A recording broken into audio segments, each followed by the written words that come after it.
Buenas. Buenas noches, ¿cómo andan? ¿Qué dicen? ¿Todo bien? ¿Todo tranquilo? Una sola mujer en el... ¿Qué pasa? Es lo que hay. ¿Sabe lo que Es lo vale que hay. esta mujer? Camporón, no va a tener que poner pecho. No, Iba pero así. además vale ¿Eh? por 8. Una mujer casada, ¿Qué comprometida. tiene que ver? ¿Qué Sí. tiene que ver que sea casada? Sí. Yo la miro con ojos angelicales. Un profesor. Lo disimula. No le queda nada. Una alumna. Un depredador. ¿Cómo le va? Buenas Bueno, una bella dama entre tanto, y brillante aparte. Bueno, ¿cómo andan? Gracias por estar del otro lado. Viernes, sí. Uno pensaría el viernes más relajado, ya fin de semana. Casual Friday. No, casual acá nada. Milei, ¿cómo andás? ¿Qué tal, Santiago? ¿Sabés ¿Cómo que estás? tenía los pelos como hoy? Dije, dame un poco de gomina antes de salir porque parezco Milei ya. Tenía el pelo como un hongo, era. Soy contagioso. Sí. Soy contagioso. Me tesé el pelo, no me escuchá. Sos una mezcla de Durán Durán con Miguel Mateos. Sí, peinado por Eolo. Sí, peinado por el doble Eolo. Sandro, sí. No, Eolo, el dios del viento. Todos Ahí los está, días, claro. aleatoriamente, determinas mi peinado. ¿Pero es pelo o peluca? Es improvisado. No, es verdadero. Mirá. No te puedo creer. Bueno, la leyenda, la descripción de él es referente histórico del PJ, Julio Bárbaro. ¿Cómo lo va? ¿Bien? Bien, muy bien. Estamos casi con un No me vas prócer a acá. preguntar por el pelo a mí, ¿Eh? no. El de costado, el de las orejas, no. Y tarde o temprano todo se cae, Julio. Menos las ideas, las convicciones. Qué lindo que esté acá. Gracias por venir. Alguien más peronista de Campolongo. Por edad. Bueno, bienvenidos todos, hay muchos invitados, ¿cómo les va? Grace, hermosa, ¿todo bien? Muy bien, gracias. Buenas noches, hace mucho que no te teníamos, por acá. Gracias por invitarme. Gracias a vos por venir. Vamos a presentar el primer informe, pero antes... ¿Cómo estás? ¿No les solía todo bien? Me encanta. ¿Puedo decir algo? Que tenés un cuello para adentro, un cuello para afuera. Pero está hecho a propósito. ¿Uno y uno? Siempre. ¿O los dos para afuera? No, siempre un toque de rebeldía tengo Uno que y uno, tener. bueno, está muy bien. Antes que me llame mi vieja para decirme... No. Che, ¿tengo bien la corbata hoy? Mamá, quédate tranquila entonces. Bueno, vamos a ver el primer informe que lo han titulado acá los creativos de la producción, la nube de creativos que tenemos, Tango y Cash. Tango y Cash, con K. Ayer era Dragones y... Dragones y millones. También dragones y mansiones. Y mansiones. Dos opciones. Hoy es Tango y Cash, el show de la corrupción. Encontraron 4 millones de pesos ahí, ¿no? En cajas de cartón. Caja fuerte ocultan un dragón. A donde se guardaban valijas con dinero. ¿La bolsa la puso usted en el baño? Sí. Intentaba ocultar varios millones de dólares en un monasterio. Tango y Cash. Bolsos, dragones, bóvedas, conventos. Y ahora lo último de lo último. Billetes en cajas de cartón. La película del dinero K no para de darnos nuevas y bizarras escenas. La secuela, ¿será en otro planeta? ¿Quién no tiene un dragón con una caja fuerte en la panza y quién no tiene 4 millones de pesos y una caja de Rolex en la casa?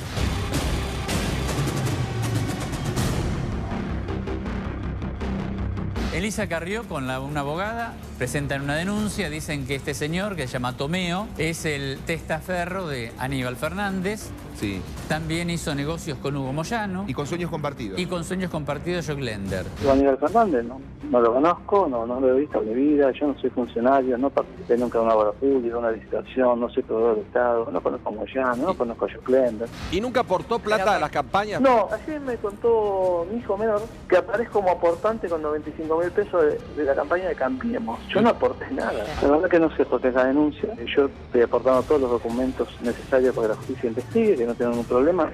Me parece que es valedero que la legisladora haga una denuncia, porque no soy monotributista, pago muchos impuestos anuales en forma personal, más allá de las empresas. Y bueno, si uno no se puede dar un gusto, no entiendo, la verdad que no lo logro entender. No es que a Carrió se le ocurre poner el ojo sobre una persona porque sí. Tuit de Aníbal Fernández. Desquiciada, una nueva denuncia pretendió involucrarme.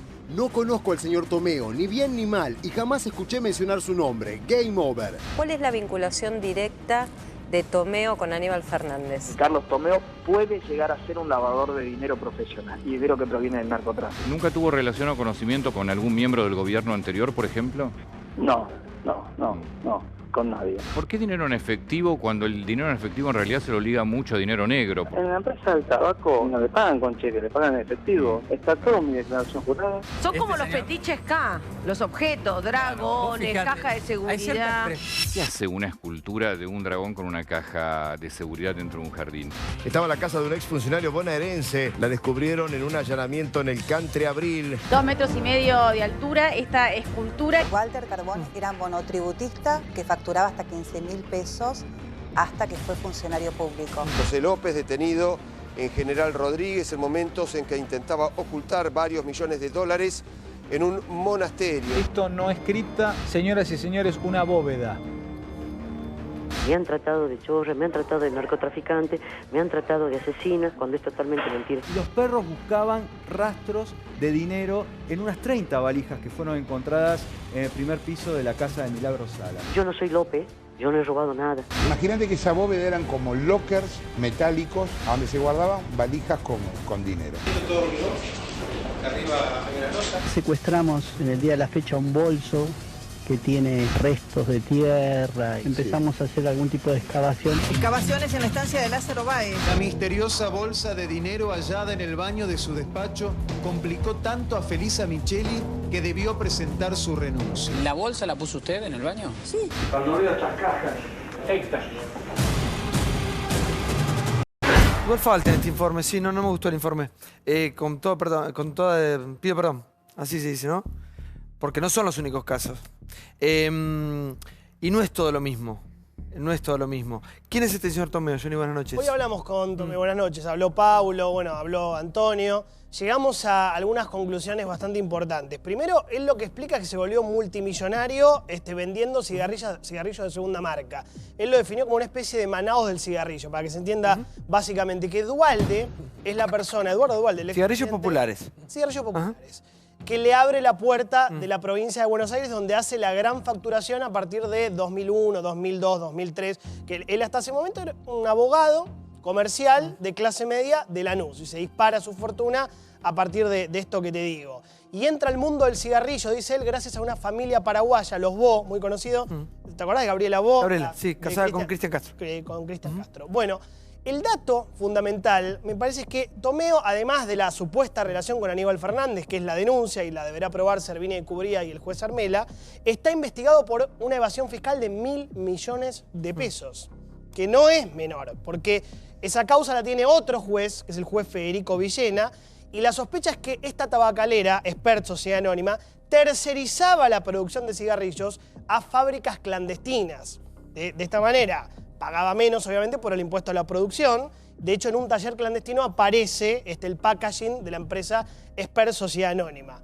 Y el dato que me parece más importante, la doctora Frade, es que constituyó 12 sociedades, todas fantasmas, y los domicilios, según dice la doctora, están integrados por indigentes y por personas vinculadas al servicio de inteligencia. Doctora Mónica Frade, buenas noches. ¿Cómo le va? Bien. Le escucho, por favor. ¿Quién es este hombre que así irrumpe los medios? Prácticamente era un desconocido para todo el mundo. Y ustedes dicen que tiene cierta vinculación directa con Aníbal Fernández. Bueno, como decía Johnny, es un empresario, digamos, ignoto hasta el año 2001. Era una persona que vivía en Lanús, modesta, con un historial laboral discreto, diría insuficiente, para la edad que tenía, con algunas causas penales ya por entonces. Esto es un dato que tampoco fue muy difundido, pero tenía causas penales. Se recibe de abogado en Lomas de Zamora, en la universidad pública, y al año, mágicamente, nace Esper, una tabacalera en el polo industrial de Berazategui. Creemos tampoco que no es casual que haya sido en el polo industrial de Berazategui, y además recordando la inauguración de esa tabacalera, además de haber estado Juan José Musi, estuvo presente el mismo Duhalde. Claro. Es una tabacalera que ya empezó en negro. Me tocó. ¿Qué tiene que ver Musi Berazategui? ¿Qué tiene que ver en todo esto? Padre. Musi padre, sí. Padre era el intendente en el momento. En ese momento. Claro. Me tocó patrocinar incluso una docena de trabajadores en negro. Esto un poco en contraposición a la postura de él de que es impecable. A partir de ahí comienza su ascendencia como empresario. Cuando lo empezamos a investigar, para nosotros el origen es cómo se instala esa tabacalera. Efectivamente, Elisa Carrió recibe una información directamente de un juez donde le transmite la información a partir de una causa en la que él estaba interviniendo, un juez federal de Lomas de Zamora, el doctor Ferreira Pelle, que falleció, que en la causa Luis XV, que es una causa donde se debatía el tema, se investigaba el tema efedrina, estaba vinculado el nombre de Tomeo y el de Aníbal Fernández. Es ahí donde comenzamos la investigación. Por supuesto, ya la instalación... ¿Año 2000? No, bueno, la tabacalera comienza en el año 2001. Comienza de la manera en que recién la relaté. A partir de ahí, Tomeo... Pero la vinculación de Aníbal Fernández con este empresario. La causa fue del 2006. 2006. Sí. Y nosotros comenzamos a investigarla hace poco tiempo. Eso es Luis XV. Eso es Luis XV. Claro.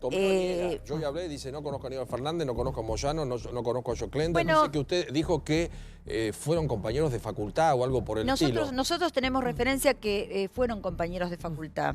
En Lomas de con Zamora. Aníbal Fernández Claro, en Lomas de Zamora. Doctora, a ver, para pasarlo en limpio, a ver, lo que está diciendo Carrió es que fueron compañeros de facultad o que se recibieron juntos, incluso admite que podrían haber puesto juntos este negocio de la tabacalera, habla de informes de la Procelac, habla de contrabando de cigarrillos. Ahora, hay dos situaciones que van en paralelo. Lo que usted menciona, por ejemplo, de tener trabajadores en negro o de evasión impositiva, claramente son delitos que están constituidos por el Código Penal o la Ley Penal Tributaria, que van por un carril.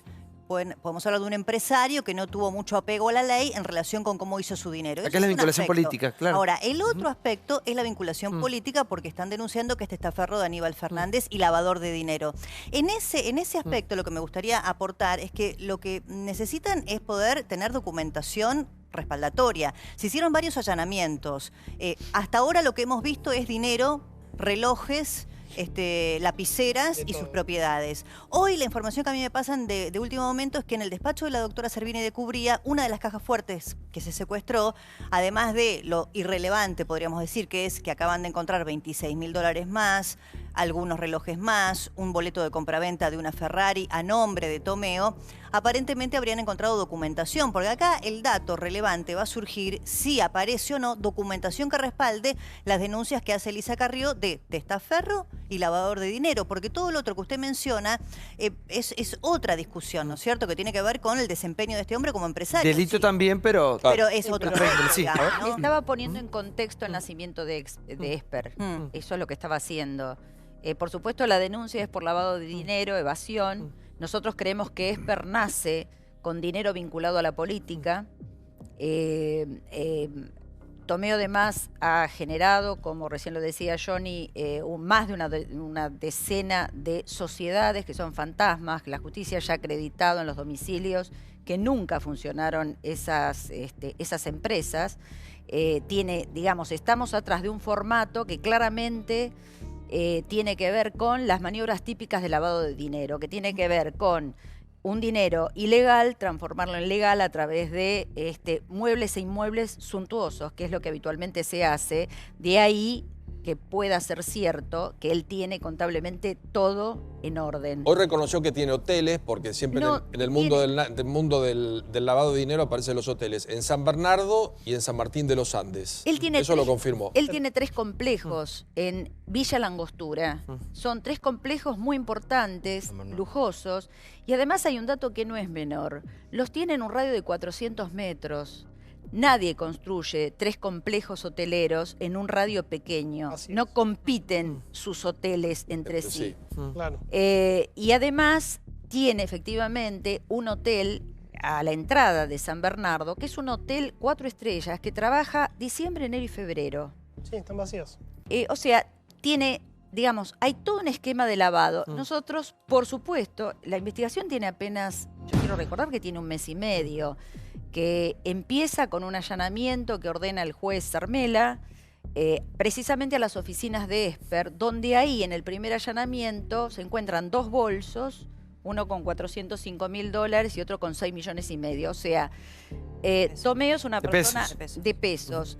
Tomeo es una persona que transporta dinero, y lo he escuchado, que transporta dinero en bolsos de la casa a la empresa, de la empresa a la casa. O sea, no tiene problemas de inseguridad, claramente. Esa es la parte que no puedo justificar, porque yo le planteaba a Santiago, Mónica, compañeros, dice, no, yo en la tabacalera recibo mucho dinero en efectivo. Digo, pero discúlpeme, señor Tomeo, uno puede recibir dinero en efectivo en cualquier lado, pero automáticamente lo bancariza, porque esa casa pertenece a un consuegro. Y él le pidió al consuegro si le prestaba la casa para guardar dinero porque lo estaban allanando demasiado. Esa es la parte donde no se entiende nada, ¿no? A ver, un minuto.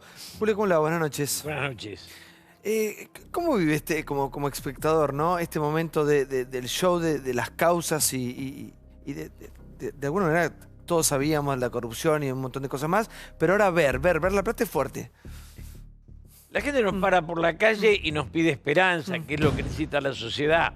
Uno se pregunta, ¿en qué momento vamos a ir agotando la denuncia para comenzar a debatir el proyecto? Porque ¿cuánto tiempo podemos seguir inmersos en esto? Aunque la denuncia sea infinita, porque la corrupción lo fue, nuestra posibilidad de seguir inmersos ahí sin salir a soñar una sociedad distinta tiene un límite, porque entonces vamos como degradando nuestra propia cabeza.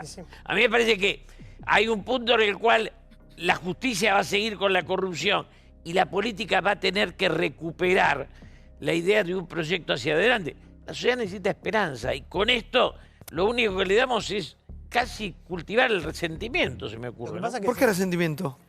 ¿No es más esperanza esto? ¿No aquel que trabaja y se mata frente a esta imagen, ¿qué es lo que siente? ¿Pero no es esperanza de construir una sociedad mejor a partir de esto? Decir nunca Solo más. a partir de la denuncia no. La denuncia transparenta la decadencia. A partir de la justicia.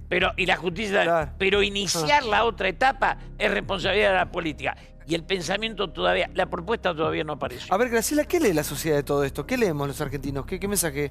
Mira, la primera cosa que se me ocurre es que realmente los argentinos somos creativos inclusive realmente para enfrentarnos a esto que es más que obsceno. Pero realmente, ¿dónde estábamos? ¿Dónde estaba el país? ¿Dónde estaba la dirigencia política? ¿Dónde estaba a lo largo de todos estos años, ¿sí? el conjunto de actores sociales que debería haber intervenido en algún momento desde el proceso, que es un poco lo que dice Julio Bárbaro? Yo creo que estos niveles de corrupción solo fueron posibles por tres elementos. En primer lugar, por los niveles de tolerancia a la corrupción que existen en la cultura media argentina. Segundo, por los niveles, digamos, de impunidad. Pero hay una cuestión que es central que tiene que ver con la debilidad institucional.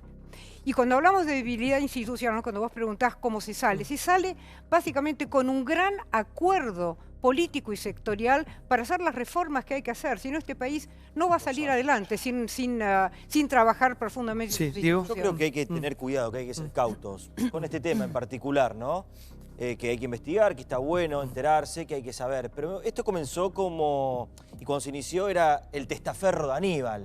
Digo, esa era la noticia que rompió y el show que se armó porque era otro más rodeando la corrupción K. Digo, el inicio mediático y periodístico era ese. El olfato, el olor, la denuncia, el hilita era el testaferro Aníbal. Eso se desvaneció, perdió fuerza. Esto para mí está muy agarrado a los pelos. Digo, estamos analizando cómo una empresa creció en el 2001, cómo se hizo su fortuna, mostramos cuántas viromes tiene, cuántos relojes, un empresario, al final la casa era del consuegro. Pero perdón, no perdió fuerza, porque siguen denunciando lo mismo la coalición cívica. Ahora analizar si tenía trabajadores en negro, que está mal, si había talleres clandestinos, que está mal. ¿Quieren que les pase un listado de personalidad que tienen talleres clandestinos? ¿Y de empresas que tienen trabajadores en negro? ¿Vamos a analizar todas las empresas que están en esa situación? Digo, me parece que hay que bajar un cambio, que esto de estar cebadísimos por la corrupción K confunde y mete a todo en la misma bolsa. Si este empresario tenía cosas que estaban fuera de regla, que la justicia investigue. Pero me parece, y en algo lo que dice Julio Bárbaro, que yo interpreto de otra forma, es punto, avancemos, veamos todo lo que está pasando con Macri, el papelón del micro, lo de la ONU, las Malvinas. Digo, esto es alimentar a los leones con cosas que no sabemos si... ¿Pero qué hacemos? ¿Perdonamos el no, choreo nada, es un empresario que la justicia tendrá que ver en relación con sus empleadores. Diego, la justicia hasta hace poco la eludía. Testaferro Aníbal, ya no saben de dónde tirar para mancharlo a este empresario. Mónica, lo del testaferro de Aníbal, de Moyano y de Joclender, ¿se desvaneció? Yo no sé si se entendió lo que dije. La causa tiene 1 mes y medio. Hoy estamos viendo resultados de causas que nacieron en el 2008. Y bueno. A mí me parece que si hay que bajar un cambio es en pretender que en 2 meses nosotros probemos todo.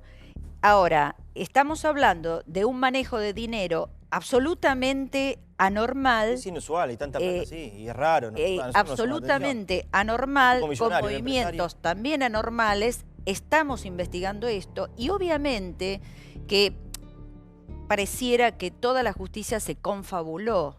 La justicia de Servini y de Cubría, la justicia de Lomas de Zamora y la justicia de Quilmes para perseguir a este pobre hombre. Evidentemente, si el fuero federal de 3 distritos diferentes está apuntando a esto, a menos que pensemos que estamos todos organizándonos en una banda para perseguir K, que es más o menos lo que es posible, me parece que la justicia este dispendio no lo hace de 3 distritos, con allanamientos que todos, en todos los casos, hasta hoy están dando resultados. Yo tendría mucha prudencia porque cada una de las denuncias de la diputada Carrió y de Stolbizer con respecto al tema testaferros, después se comprobó. Por eso tendría mucha prudencia. No tendría tanta necesidad de tapar, de desviar, de ponerme nervioso, es decir, cortemos de hablar, porque bueno, obviamente hay gente que se pone nerviosa y es entendible. Pero hubo un sistema de testaferros en la Argentina enorme, Santiago, porque se robó mucha plata. Entonces la acumulación de riqueza no coincidía con el relato. Si el relato era yo vengo a distribuir la riqueza y al mismo tiempo vos tenías Puerto Madero por todos lados o estancias millonarias, un ministro de planificación que tenía lago propio, 5 puentes, cancha de fútbol, caballeriza, criadero de canarios, 39.500 metros cuadrados que era debido, hay algo que no cerraba. Entonces vos tuviste Lázaro Báez y Rudy Ulloa como testaferros de Néstor y Cristina. Comprobado. Fariña como testaferro a su vez de Lázaro Báez, admitido por él, o sea, bastante comprobado. Se está investigando si Galera era el testaferro de López, lo dice el fiscal Delgado. El fiscal lo dice. Van den Bruele, el testaferro de Vudú, comprobado, recontra comprobado. Y ahora lo de Tomeo, que hay gente que dice, bueno, se desvaneció, perfecto, es una denuncia que acaba de salir. Como dijo la doctora recién, en 8 años, porque la justicia no quiso investigar, se terminó corroborando. Yo sería un poquito más prudente. ¿Ustedes saben si Tomeo estuvo detenido?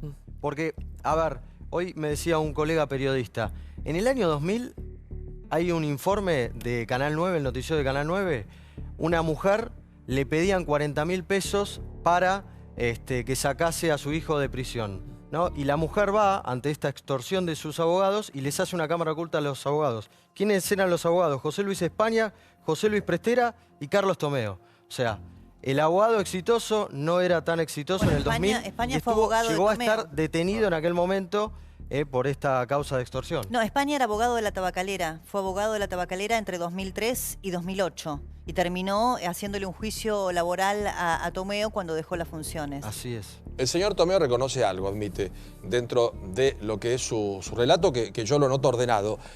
Porque dice, a mí no me molesta que la justicia aclare. Dice, a mí me molesta que el señor Aníbal Fernández, por ejemplo, no aclare automáticamente que no tiene nada que ver conmigo de parte de Aníbal Fernández. Pero también admite que en un momento donde vemos casas tan imponentes, revoleo de cajas y de bolsos, no es normal encontrar, y él lo admite, en un domicilio, tanto dinero efectivo. Porque ese dinero puede estar en un banco tranquilamente. Entonces él esa parte la asocia con todo este show de corrupción y cree que lo tienen que investigar por ese lado. Vamos al próximo tema que tiene que ver con un poco las dos Argentinas, ¿no? La Grieta representaba manifestar en una pantalla, en la pantalla de TN, por un lado Nelson Castro y por otro lado Axel Kicillof. Se dijeron de todo, este fue el debate, lo vemos. Lo que le voy a decir es una cosa, le digo. ¿Me va a escuchar? Yo lo escucho, lo que le quiero decir... Escúcheme, que capaz algo le aporto. No, sí, mucho, Algo no se le preocupe, aporto. sí. Titanes en el ring. En un rincón, el doctor, con su temible doble Nelson. En el otro, Axel K, también conocido como el ministro, que cuando puede te tira un cortito.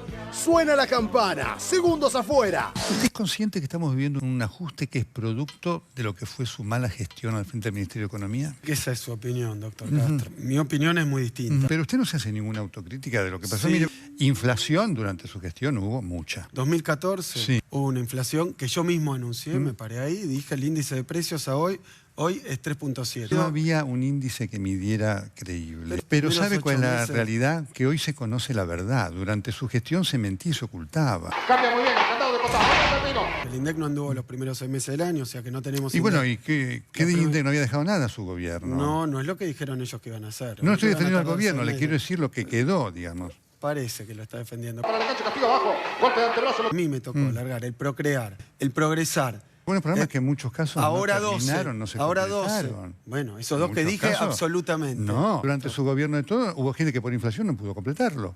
No. Sí. Oye, ¿qué es eso? ¿Qué es eso? La construcción creyó con el trabajo de la obra pública. Seguramente.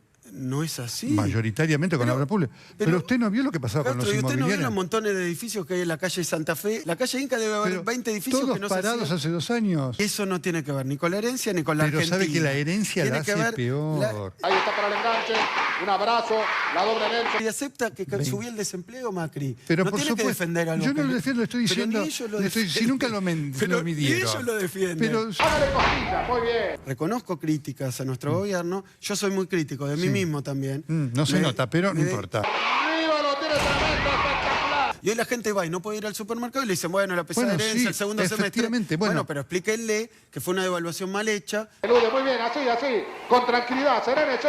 Vamos a hablar del pasado, del segundo semestre. Es que usted quiere hablar del presente, como si fuera algo desconectado del pasado. Y no se puede hacer eso. Tiene trabado. Yo lo que digo de la pobreza es que se mide en muchas dimensiones. Alguna vez usted dijo no hay que hablar de pobres porque estigmatizarlo. No, UCA, sabía que me iba a decir eso. La UCA, lo voy a decir. ¿Para no qué vamos a hacer la AUH si no pensamos que hay gente que tiene pobreza? ¿Para qué vamos a hacer la asignación por embarazo? Lo que le quiero decir que no ¿Cómo se no se va a hablar si se está solucionando? No le conviene a la lucha, Cota tiene que ir al ataque. No había desempleo en el kirchnerismo. Claro que había. Claro que había. Que bajó del 25% al 6%. Ponele que ahora digan 7%. No era eso. Eso era un dibujo. Pero... Cuidado, Pepino. Elude, muy bien. Toda la obra corrupta, los sobreprecios y demás. No se lo voy a cargar a usted. ¿Sabe qué? ¿A Calcaterra se lo va a cargar? No, a Báez. Pero espere, empiece por ni Báez. usted ni yo, la justicia. Sí, si no vamos a empezar defensa por mano propia, vamos a decir, a ver, Michetti, bolsa de plata, en cana, Garro, plata, en cana. Está haciéndole perder el equilibrio. Debido, todos. Metí de la justicia, rápidamente. Cristina, todos. Todos. Los que compraron dólares a... Es que estamos de acuerdo. Y que usted permitió, Yo voy a ser muy claro. No, que compraran dólares a futuro. Sí, lo estimuló, sí. Bueno, pero entonces me está echando la culpa a mí de un delito ahora. Alguna responsabilidad tuvo, ¿no? De ninguna manera. ¿No? Dos Argentinas, una realidad. ¿Bárbaro? Primero, todo personaje que pasó por un ministerio tiene argumentos para defender lo que hizo. Había un libro de Enrique Silverstein hace muchos años que tomaba los discursos de los ministros de Economía. Todos los discursos empezaban con la misma frase: nunca estuvimos peor. Punto. Y tomaba años y años. Me parece que defender con argumentos una coyuntura no implica tener razón. Yo le veo a Kicillof, primero, no tiene nada que ver con el peronismo, ni con Piñanelli, ni con Labaña, ni con Sargini, con nada de lo que fue la concepción del peronismo. Viene de otro lado, absolutamente de otro lado. De un lado que el peronismo nunca aceptó ni asumió, que es una izquierda aburrida, que no llegaría por los votos a ese lugar nunca en su perra vida. Sí, Mariano. Sí, yo veo este informe y lo relaciono con el primero que vimos en el programa, el de Timeo.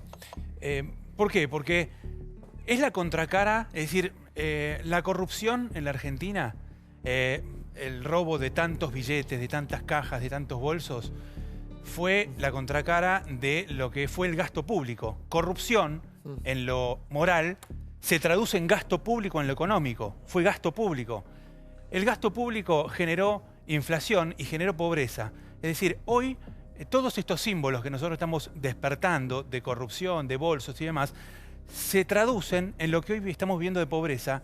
Y Kicillof necesita justificar su gestión, pero su gestión fue justamente lo que tuvo que administrar en corrupción. ¿Me explico? Es decir, lo que él hizo en la gestión gasto público, inflación, todo lo que le recriminaba Nelson Castro, se originó en los bolsos, en las Igual cajas. ver tirándose cada uno con causas o con nombres es triste. Porque en el medio hay un país. Pero por eso como si fuera un partido de truco. Es que por eso digo, perdón, por eso digo, no hay que olvidar la corrupción, como dice Branca. No es que hay que dar la vuelta a la página. No es que hay que porque olvidar, lo que estamos diciendo, yo no lo que dije estamos eso, viendo ahora de pobreza, Bueno, de no dije eso, que inflación claro, no dije eso. y de gasto público que no podemos revertir, es el resultado de 12 años. Lleno de chorros, sí, por favor. No, primero aclaro de un Sí. momento, no dije que se olvide la corrupción. Dije que se avance con otros temas, que la corrupción se siga investigando. Y que vayan presos quienes tienen que ir presos. No es lo mismo. Aunque metas esa palabra sin mi boca y después quieras que la gente crea Pero si que yo no quiero que haya corrupción. página, ahora Digo, hablamos de otra que cosa. yo quiero que no se hable de corrupción o no se investigue. No, digo que se avance, que hay temas en la actualidad. Ahora, con respecto, esto parecía un sketch de Capusotto. ¿Vieron un sketch? No sé si lo pudieron compartir, donde el que pregunta solamente quiere escuchar una respuesta. Entonces, no lo podía escuchar a Axel. Quería ver la respuesta, escuchar la respuesta. Y Nelson quiere que responda lo que él quiere. Si no responde lo que quiere, no te tapa y te pregunta otra cosa o te lleva para ese camino. Digo, estaría bueno un debate. Y está bueno, en realidad, una crítica para el kirchnerismo. Es que como Axel, que al igual que Cristina, son tipos muy capaces, que pueden explicar todo. Capaces de cualquier cosa. No, tendrían que haber hablado durante la... No, tendrían que haber hablado... Están muy irónicos, qué chistoso. Son muy vivos, entre 8 atacando a mí, la verdad son muy vivos tirando chistes, la verdad. Son todos unos vivos bárbaros, se la bancan tirando chistes de atrás. Digo, Axel es muy capaz hablando, Cristina también. Debieron hablar mucho más durante la gestión y explicar cada uno de los pasos. Lo único que sé de Axel... Sí, lástima que no había números, ¿no? Es que con Axel... Sin números era una economía bárbara. Millones de personas vivían mucho mejor que hoy. Sí, pero con un país reventado. No sé si se equivocó o no, pero millones vivían mejor que hoy. Convengamos una cosa, un país donde el único dato que teníamos cierto era la temperatura, no es cierto. No teníamos el índice de pobreza, no teníamos el índice de inflación, no teníamos el índice... No, pero no seas ignorante. Digo, ¿cómo vas a decir esa pavada? De que se sientan a charlar, de que hay números que vivimos peor. Pero eso es muy básico lo que vos decís. No podés vivir en un país pero que no decía tiene... que atacaban al problema. Si estaba la asignación universal por hijos, progresar, procrear... Pero Diego, sin datos, no medíamos la pobreza, es una falta de respeto a una sociedad, Escuchamos Diego. al economista Milei, buenas noches. Sí, a ver. A ver, yo antes que nada, digamos, si lo voy a hacer públicamente, creo que habría que darle las gracias al ministro Kicillof. Alex. Bueno, está bien, digamos, por los servicios prestados a la nación, porque gracias a su incompetencia nos libró del kirchnerismo. Es decir, Axel Kicillof logró mantener estancada la economía y con inflación creciente, teniendo a Argentina el mejor contexto internacional de la historia. Eso no lo pudo lograr nadie. Eso es casi un milagro. Para el mal, pero un milagro. Después, digo, si su gestión fue tan buena, digo, ¿por qué tuvo que mentir la inflación? Y con eso implicó mentir el PBI. ¿Por qué se mintieron los números de...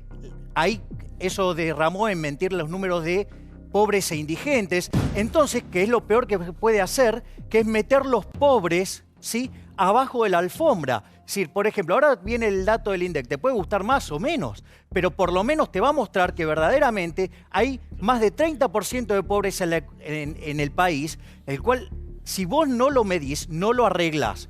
Y después, la verdad es que ha dejado unos desequilibrios colosales, ha dejado, por ejemplo, el déficit fiscal en niveles típicos de una crisis, cercanos al 8% del PBI, ha dejado un desastre monetario con el tema del dólar futuro, con la tasa de expansión monetaria, con el sobrante de dinero, ha dejado el cepo, ¿sí?, que era para proteger las reservas y nos cayeron a la mitad y que en realidad si limpiás el swap con China y la plata de los bancos, las reservas netas eran casi nulas. Es decir, dejó un desequilibrio de tarifas de 15-1. La verdad que este hombre, además, hay que premiarlo porque tiene una cara de hierro. Sí, Johnny. Yo creo que con el kirchnerismo tuviste, para mí, humildemente, dos etapas de la economía. La etapa de Néstor no tuvo nada que ver con la etapa Kicillof, Cristina, la que vino después, porque 2003, 2006, si querés... Sí, pero ahí influyen los commodities, ¿no? Bueno, Claro. obviamente, pues teníamos la soja muy arriba, pero Sin había inflación. otro cuidado de los superávit gemelos, una inflación mucho más baja, un dólar competitivo siempre, desendeudamiento me parece mucho más real. Después, la falta autocrítica de Kicillof, a mí no me gusta verlo en términos de versus. Yo comparto con vos, no me parece que... No está bueno jugar así como si fuera un truco de causas. Hartó a la gente. Ajá. Entre otras cosas, lo que cansó mucho, hizo que mucha gente termine votando por Cambiemos con la nariz cerrada, fue el país versus. Todo el tiempo la pelea, todo el tiempo hay dos verdades, la verdad de Nelson Castro, la verdad de Axel Kicillof, y me parece que no es así. Pero me llama la atención la falta autocrítica de Kicillof, porque es cierto lo que dice Brancatelli, es muy inteligente Kicillof, muy inteligente, pero al mismo tiempo, la inflación nunca la bajó de 25%, por más que él dijo que sí. Los subsidios estuvieron pésimamente dados, manejados por él y por Guillermo Moreno. Borraron el índice de la pobreza, como dijo Paulo. El impuesto a las ganancias fue un capricho, porque terminó afectando a gente que ganaba 15.000 pesos. No se corrigió como deberían, lo subieron el mínimo imponible a 30.000, ahora van a cambiar las escalas, pero digo, había el cepo al dólar, ni hablar, había cosas que me parece que el ministro ya a esta altura, con las elecciones perdidas, podría reconocer. ¿Toma? No, yo diría que se han dado muchos argumentos y los sintetizaría en lo siguiente. Kicillof es partícipe necesario. Es decir, es partícipe necesario de la corrupción, lo explicó Mariano muy bien. Cuando hay corrupción, hay gasto público inflado. Cuando hay gasto público inflado, hay inflación. Y cuando hay inflación, crece la pobreza, porque si hay un impuesto a la pobreza o un impuesto a los que menos ingresos tienen, es precisamente la inflación. De manera que me parece, y comparto lo de Johnny, no hay ningún tipo de autocrítica. Tampoco creo que no explicaron la gestión. Yo creo que hablaron por demás. Las cadenas nacionales eran realmente escandalosas. Era una acción permanente y sistemática de construcción de un relato ficticio que no tenía nada que ver, y creo que gran parte de la saturación que generó el kirchnerismo estuvo vinculado a la utilización absolutamente inadmisible de las cadenas nacionales. Sí, sí. Yo creo que ellos llegaron a la demencia de imaginar que los medios le hacían la cabeza a la gente. Tanto allí que si se quedaban con todos los medios, se quedaban con todos los votos. El desprecio al ciudadano era tal que imaginaban que era manejable por los medios. Total. Eso fue lo que intentaron. La ley de medios es eso. Exacto. Todos los medios al Estado. Después tengo justicia legítima, toda la justicia a Stalin. Y después tengo el poder para siempre. Ahora, pero por suerte la sociedad no era eso. Yo digo, pero Kicillof también está salpicado en una causa de corrupción. Está en un expediente. No nos olvidemos que en el expediente que se abre contra la expresidenta Cristina Kirchner y contra el ministro de Economía Axel Kicillof y contra la procuradora del Tesoro Angelina Bona por haber sustraído información de la Procuración del Tesoro vinculada con los millones de Lázaro Báez. ¿Por qué? Porque en el marco de la investigación por el tema de los fondos buitres, uno de los fondos CNML, le remite información el estudio de abogados que asesoraba a la Argentina en los Estados Unidos a la Argentina a través de la procuradora Angelina Bona, y esa información no solamente no se tramita en la Argentina, sino que cuando se va de la función se la lleva a su casa. Eso hoy está en un expediente judicial contra Kicillof y contra el secretario de Legal y Técnica, el hombre mano derecha de Kicillof de apellido Teo. ¿Por qué? Porque se llevaron a la casa toda la información, el disco rígido que contenía los millones de Lázaro Báez que circularon por otros paraísos fiscales. Para que es economista, ex diputada de la Coalición Cívica. ¿Cómo le va, Reyes? ¿Cómo estás? Buenas noches. Bien. Mira, yo creo que el kirchnerismo dejó cosas que duran después en el tiempo y son difíciles de cambiar. Una de ellas es la corrupción, que es lo que vimos en el caso anterior, y otra tiene que ver con el sistema de estadísticas públicas. Claramente, para poder llevar adelante este robo que hicieron, este saqueo de los recursos, tenían que generar todo un entramado. Y parte de eso era, por un lado, anular los datos para que el relato pudiera seguir convalidando esta construcción de poder. Y también esos datos permitían que el presupuesto nacional tuviese variables que eran totalmente subestimadas. ¿En qué punto esto era importante? Cuando vos subestimabas la inflación, cuando vos no tenías datos reales de inflación, lo que generabas era un presupuesto estimado que en realidad después en el andar entraba mucho más plata. ¿Y qué implicaba que entraba mucha más plata al gobierno nacional? Que en el presupuesto no estuviese distribuido. Entonces podían manejar discrecionalmente millones. Ahora, pero para que le quiero hacer una pregunta a Diego. ¿Por qué crees que un gobierno nacional y popular, que se jacta, como decíamos, de pensar en los más pobres, de hacer políticas para los más necesitados, nunca blanqueó los números de pobreza en la Argentina? No sé, los números tal cual hoy se manifiestan, hubiese sido bueno saberlos expresamente. Para mí la problemática pasa por otro lado. Porque decía Axel, explicaba que reconocían el problema que existía porque de hecho tomaban medidas, tomaban decisiones, tomaban bueno, diferentes acciones que iban en contra de o para tratar de paliar tal cuestión. Pero Caso de inflación. ¿fueron eficaces? Por ejemplo, decía, recién decía... ¿Por qué dibujaron? Porque no fueron eficaces. Igual ahora lo dibujan. Porque la el INDEC dibuja ahora. Ahora dibujan, se sientan, te toman el índice más bajo. Creo que teníamos menos pobres. Perdón, ahora te lo dibujan igual, pero te lo venden de otra cosa, te lo venden con perfume, pero es lo mismo. Es lo mismo que antes, pero te lo dibujan. Ahora se sientan y dialogan. No resuelven nada, pero se sientan a charlar todo. Pero explícalo Lo que decía de subestimar la inflación. Si generan ahora 12, si está precios cuidados, si entablan las paritarias y se exige, digo, si hay diferentes medidas que van en contra de la inflación, había inflación, entonces están intentando luchar. Si fue bien, si fue mal, si lo resolvieron o no, eso era cuestión de diputado, en esta hora dos o tres cosas. Primero, no era así porque la presidenta misma dijo que teníamos menos pobres que Alemania, por lo tanto no era que reconocían el problema. O Aníbal.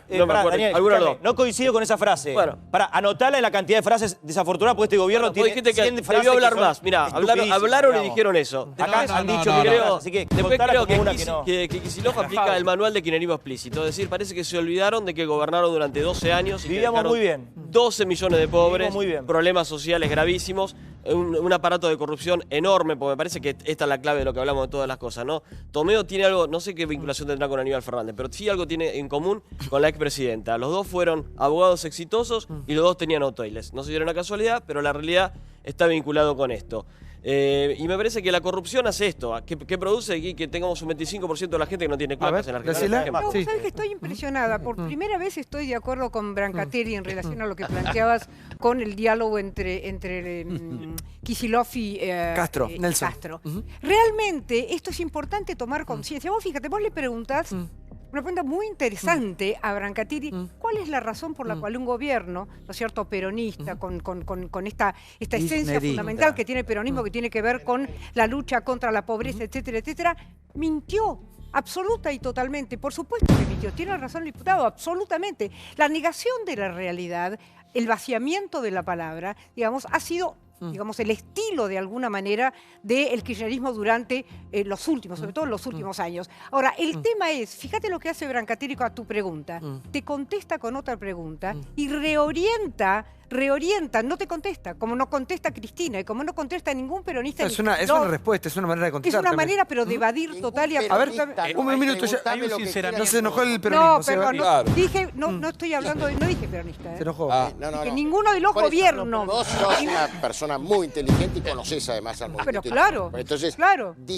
Diferenciar la paja del trigo. Dije, ¿Usted qué sería, la paja o el trigo? Pará, le va a dar un bobazo en cualquier momento, preparen ahí el... Pero no es trigo. Una cosa. ¿Seguimos con el informe? Víctor Hugo se mete en esta interna entre Nelson Castro y Axel Kicillof. La visión de Víctor Hugo también la pasamos. Todas las voces, por supuesto, en Intratable por América. Mira.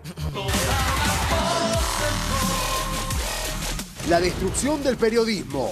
De esa manera tajante y categórica, Víctor Hugo calificó a Nelson Castro luego de su entrevista con Axel Kicillof. Los periodistas vuelven al barro. Estoy muy abochornado, estoy muy dolorido por lo que Nelson Castro hizo ayer con el periodismo y con Axel Kicillof.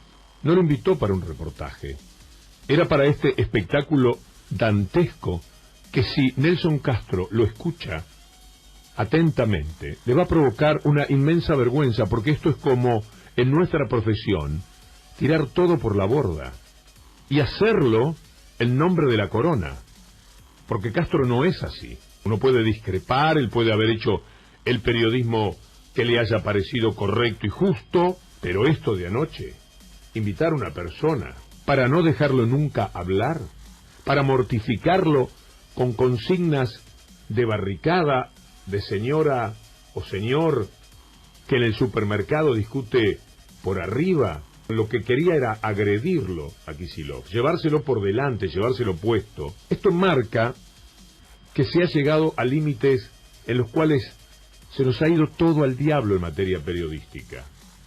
Y cuando lo encuentre le voy a decir qué lástima, porque tocaste fondo, porque esto ya no es periodismo, esto es servilismo a la corona que otro señor tiene. No se puede destratar de la forma tan hiriente, tan agresiva, a un tipo que se portó con la elegancia que además mantuvo Kicillof. La verdad que Víctor Hugo es un astro, ¿no? Dentro del periodismo deportivo, y la verdad, bueno, él defiende sus convicciones y sabrá por qué lo hace, pero me parece que poner en ese lugar al señor Nelson Castro, me parece que es de alguna manera desconocer o subestimar su historia, su profesionalismo. Es una persona, me parece que íntegra, y la verdad que lo trató con mucho respeto, y estaban discutiendo como dos personas adultas pueden discutir en un estudio de televisión. Me parece que no hay No, lo acusa a Nelson de quererse parecer a él. Que eso es una... Claro, hace lo que hago yo. No dejo hablar al otro, dice Morales. Está clarísimo. Eran dos personas discutiendo, dos personas adultas. A mí me encantó la nota de... Cansa la gente que nos enseña a vivir. Cansa la gente que nos enseña a hacer justicia, cansa la gente que nos enseña a hacer periodismo. ¿Cuáles eran las preguntas? Las preguntas eran, lo felicito, Kicillof manejó muy bien la inflación, lo felicito, Kicillof manejó muy bien el cepo al dólar. ¿Cuál era la clase de periodismo que había que darle a Nelson Castro, que también viene del periodismo deportivo, como Víctor Hugo, y que también hizo una carrera impresionante? No se pueden tener diferentes ideas. Ahora, la pregunta es, ¿en qué momento esta gente? Gente con historia, gente... Con preparación, con oficio, con años, con códigos y tantas cosas más, termina en este lugar. ¿Sabes qué? La evangelización. ¿Por qué todos tienen que ser como yo? ¿Por qué vos tenés que... Mirá, la nota hubiera sido mejor de esta manera. A mí no me gusta como... Y lo que decía Graciela... ¿Sabés qué pienso? En todos los que venimos atrás y vemos esto de gente tan importante... Es como que si no entiendo nada, porque son personas, cada uno lo suyo, muy importante. Pero, y terminan chicaneándose con lo más bajo, ¿no? Morales tienen una historia previa, una historia personal. Esto excede a Axel Kicillof. Todos recordarán cuáles son los contrapuntos históricos que en la radio misma, cuando compartían, se escuchaban entre Nelson Castro y Víctor Hugo Morales. De modo que a veces las discusiones periodísticas, por supuesto, tienen mucho que ver con los egos personales y las historias. Entonces me parece que un poco se desideologizan en ese punto. De todos modos, a mí me pero parece acusarlo que... a Nelson Castro prácticamente tenderle una trampa al pobre exministro. Es que los kirchneristas fanáticos no están acostumbrados o no estuvieron acostumbrados durante todos estos años en los que fueron gobierno y tuvieron el poder a confrontar con nadie, porque la verdad que tenían un esquema de medios montado para hacer obsecuencia del gobierno de turno. Los ministros y funcionarios de gobierno iban solo a esas cadenas de medios oficiales y a los medios públicos naturalmente también, y no iban. A ver, ¿cuándo fue a los medios independientes, opositores o como quiera llamarlos, ATN o a este canal? ¿Cuándo venían los funcionarios del kirchnerismo? No venían, porque sabían que no era un terreno fácil, un terreno fértil. Hablaban con 678, iban a la televisión pública, iban a Radio Nacional. Entonces no están acostumbrados al debate. Yo, la verdad que más allá de la marquemos algo de Nelson. Considero que está bien marcar los contrapuntos. ¿Cuál es el problema de hacerle una entrevista a alguien? Gente adulta, gente sí. Además, por supuesto, debe haber un contrapunto porque hay dos visiones. Pero digamos algo que tiene que ver con Nelson Castro, porque quienes conocemos a Nelson Castro y trabajamos hace mucho en esto, sabemos que Nelson trabajó en Radio La Red, en Radio del Plata, en Radio Mitre, ahora siempre trabajó de periodista. El periodismo hace oposición, el periodismo hace preguntas, el periodismo hace cuestionamiento. No hay una sola causa que alguno pueda decir el señor Nelson Castro está salpicado en algún hecho de corrupción. Cuando dice y lo destrata como que hoy trabaja para Manieto o algo por el estilo, hasta el año pasado compartían la misma empresa, compartían la empresa Prisa, donde simplemente estaban en una misma radio, vos, que sos parte un poco de ese elite de periodistas, ¿no? Sí, yo lo que pasa es que los estaba escuchando. A mí me da la impresión que se pierde la posibilidad de objetivización del fenómeno. Entonces, la verdad es que veo que se trata de imponer más lo dogmático de un lado y del otro. No es, vos decís, usás la palabra y bien, el debate. La verdad que eso no es un debate, porque yo creo, y con todo respeto y el cariño que le tengo a Nelson, me parece que él iba muy encima. Y el otro no contestaba nada tampoco. Quiero solamente recordarte una cosa, ¿sí? Yo creo que él puede ser, me refiero a Kicillof, muy buen profesor en la Facultad de Ciencias Económicas, con los libros, la teoría, el aire acondicionado, todo fenómeno. Ahora, este chico, esta adolescencia tardía que hemos vivido, en la crisis del 2001, él optó, ¿sabés por qué? Y eso que militaba en el troquismo y todo eso. Kilómetro 501, para no tener responsabilidades. Y ahora nos quiere enseñar las responsabilidades a nosotros. Nadie niega la trayectoria de Nelson Castro. Es un de ninguno de los dos. No, de ninguno de los dos. Tampoco acotemos a Víctor Hugo, y no te quiero faltar respeto a vos, como es un excelente periodista deportivo. Ya trascendió de periodista deportivo. No, gran periodista. Pero para mí. Se lo tilda como. No, pero aparte de una persona muy culta, y aparte con una historia, me parece que en lo suyo ha sido el mejor. No, ya sé, como relator ha sido el mejor, pero ya no es solamente un periodista deportivo, hace 20 años que hace un programa de interés general, ¿no? Un magazine, así que es más que eso. A lo que va Víctor Hugo, que yo no lo había escuchado y coincidimos por algo, digamos, tenemos estas coincidencias ideológicas, lo que me pareció a mí, y lo amplío a lo que decía Víctor Hugo, en esta nota en particular, sin poner en duda la trayectoria de Nelson Castro, insisto, que es brillante, que es enorme, que todo lo que sabemos en la radio que hizo, en esta nota en particular, era lo que yo dije antes, no lo dejaba hablar a Kicillof. Hasta es raro Nelson Castro, hasta casi faltándole el respeto. Lo que Víctor Hugo decía, si llega a ver nuevamente la nota, se va a avergonzar, porque Nelson justamente no es así. Está valorando lo que hace Nelson Castro. Pero no le digas, a ver, Nelson Úrsula, Castro no es así. Le faltó el respeto a Axel. Sí. No, es que... Miremos de vuelta la nota, miremos de vuelta. Es una nota sumamente tensa. La verdad es que recién en 2016 los funcionarios que fueron del gobierno kirchnerista empezaron a ir a TN y a Canal 13. Antes, de hecho, cuando fue Scioli, cuando era candidato a presidente, por poco no lo descuartizan, que le decían que era un traidor, que cómo iba a hacer campaña. Estaba prohibido. Bueno, claro. Tampoco a 678. Mucho menos a 678. Con lo cual ya se sabía que iba a ser un debate sumamente tenso. Es cierto que quizás debería haberlo dejado hablar. Claro, eso, no es debate, que debatan, que le pregunten todo lo que quieran. Víctor Hugo tampoco nos puede enseñar a hacer periodismo y a darnos cátedra a todos de qué es lo que hay que hacer. A mí me puede enseñar, acá no puede enseñar más de uno. Discúlpame, no, porque a mí me puede enseñar y a vos también, por lo menos el resto. Mucho de lo que ha hecho no es periodismo. Nos puede enseñar otro tipo de cosas. ¿Qué pasa cuando cruzás el límite del fanatismo? No eso manual de los últimos años de lo la que nota hay. entera. Y en todo caso, que le dé un manual de estilo y le explique a su hijo cómo se hace periodismo, porque justamente uno de los que participó del escrache al presidente Macri, en vez de respetar su investidura como argentino, uno de los que estuvo en el escrache fue el hijo de Víctor Hugo. En Nueva York, sí, uno de los hijos de Víctor Hugo, es cronista de C5N. ¿En serio? Ah, no tiene ese dato. Entonces, digamos, con lo cual también... Yo conozco a la hija, muy bonita, sí. Es mucho tirar la piedra afuera. La verdad es que uno respeta durante muchísimos años la carrera que tengan. La verdad es que para mí Víctor Hugo no es un periodista deportivo, es un periodista. El género no determina la seriedad, pero en los últimos años lo hemos visto hacer tantos escraches a colegas, tantos escraches a funcionarios, bancar juicios públicos en Plaza de Mayo a funcionarios que eran opositores del gobierno opositores al entonces gobierno kirchnerista. ¿Por qué ahora... No desde una revancha, pero digo, ¿por qué ahora tiene que salir a pedir tolerancia? El señor este que está acá sentado, respeto? un día dijo hace un tiempo atrás que la sociedad está como muy dolida con todo lo que pasó y ahora en cierta forma se está como cobrando revancha o está hablando más libremente. Hay heridas que van a tardar mucho tiempo en cerrar. El dogma pide el diálogo. Dialogar con un dogmático es hablar con la pared. Punto. Esto es así. El fanatismo te pone un límite.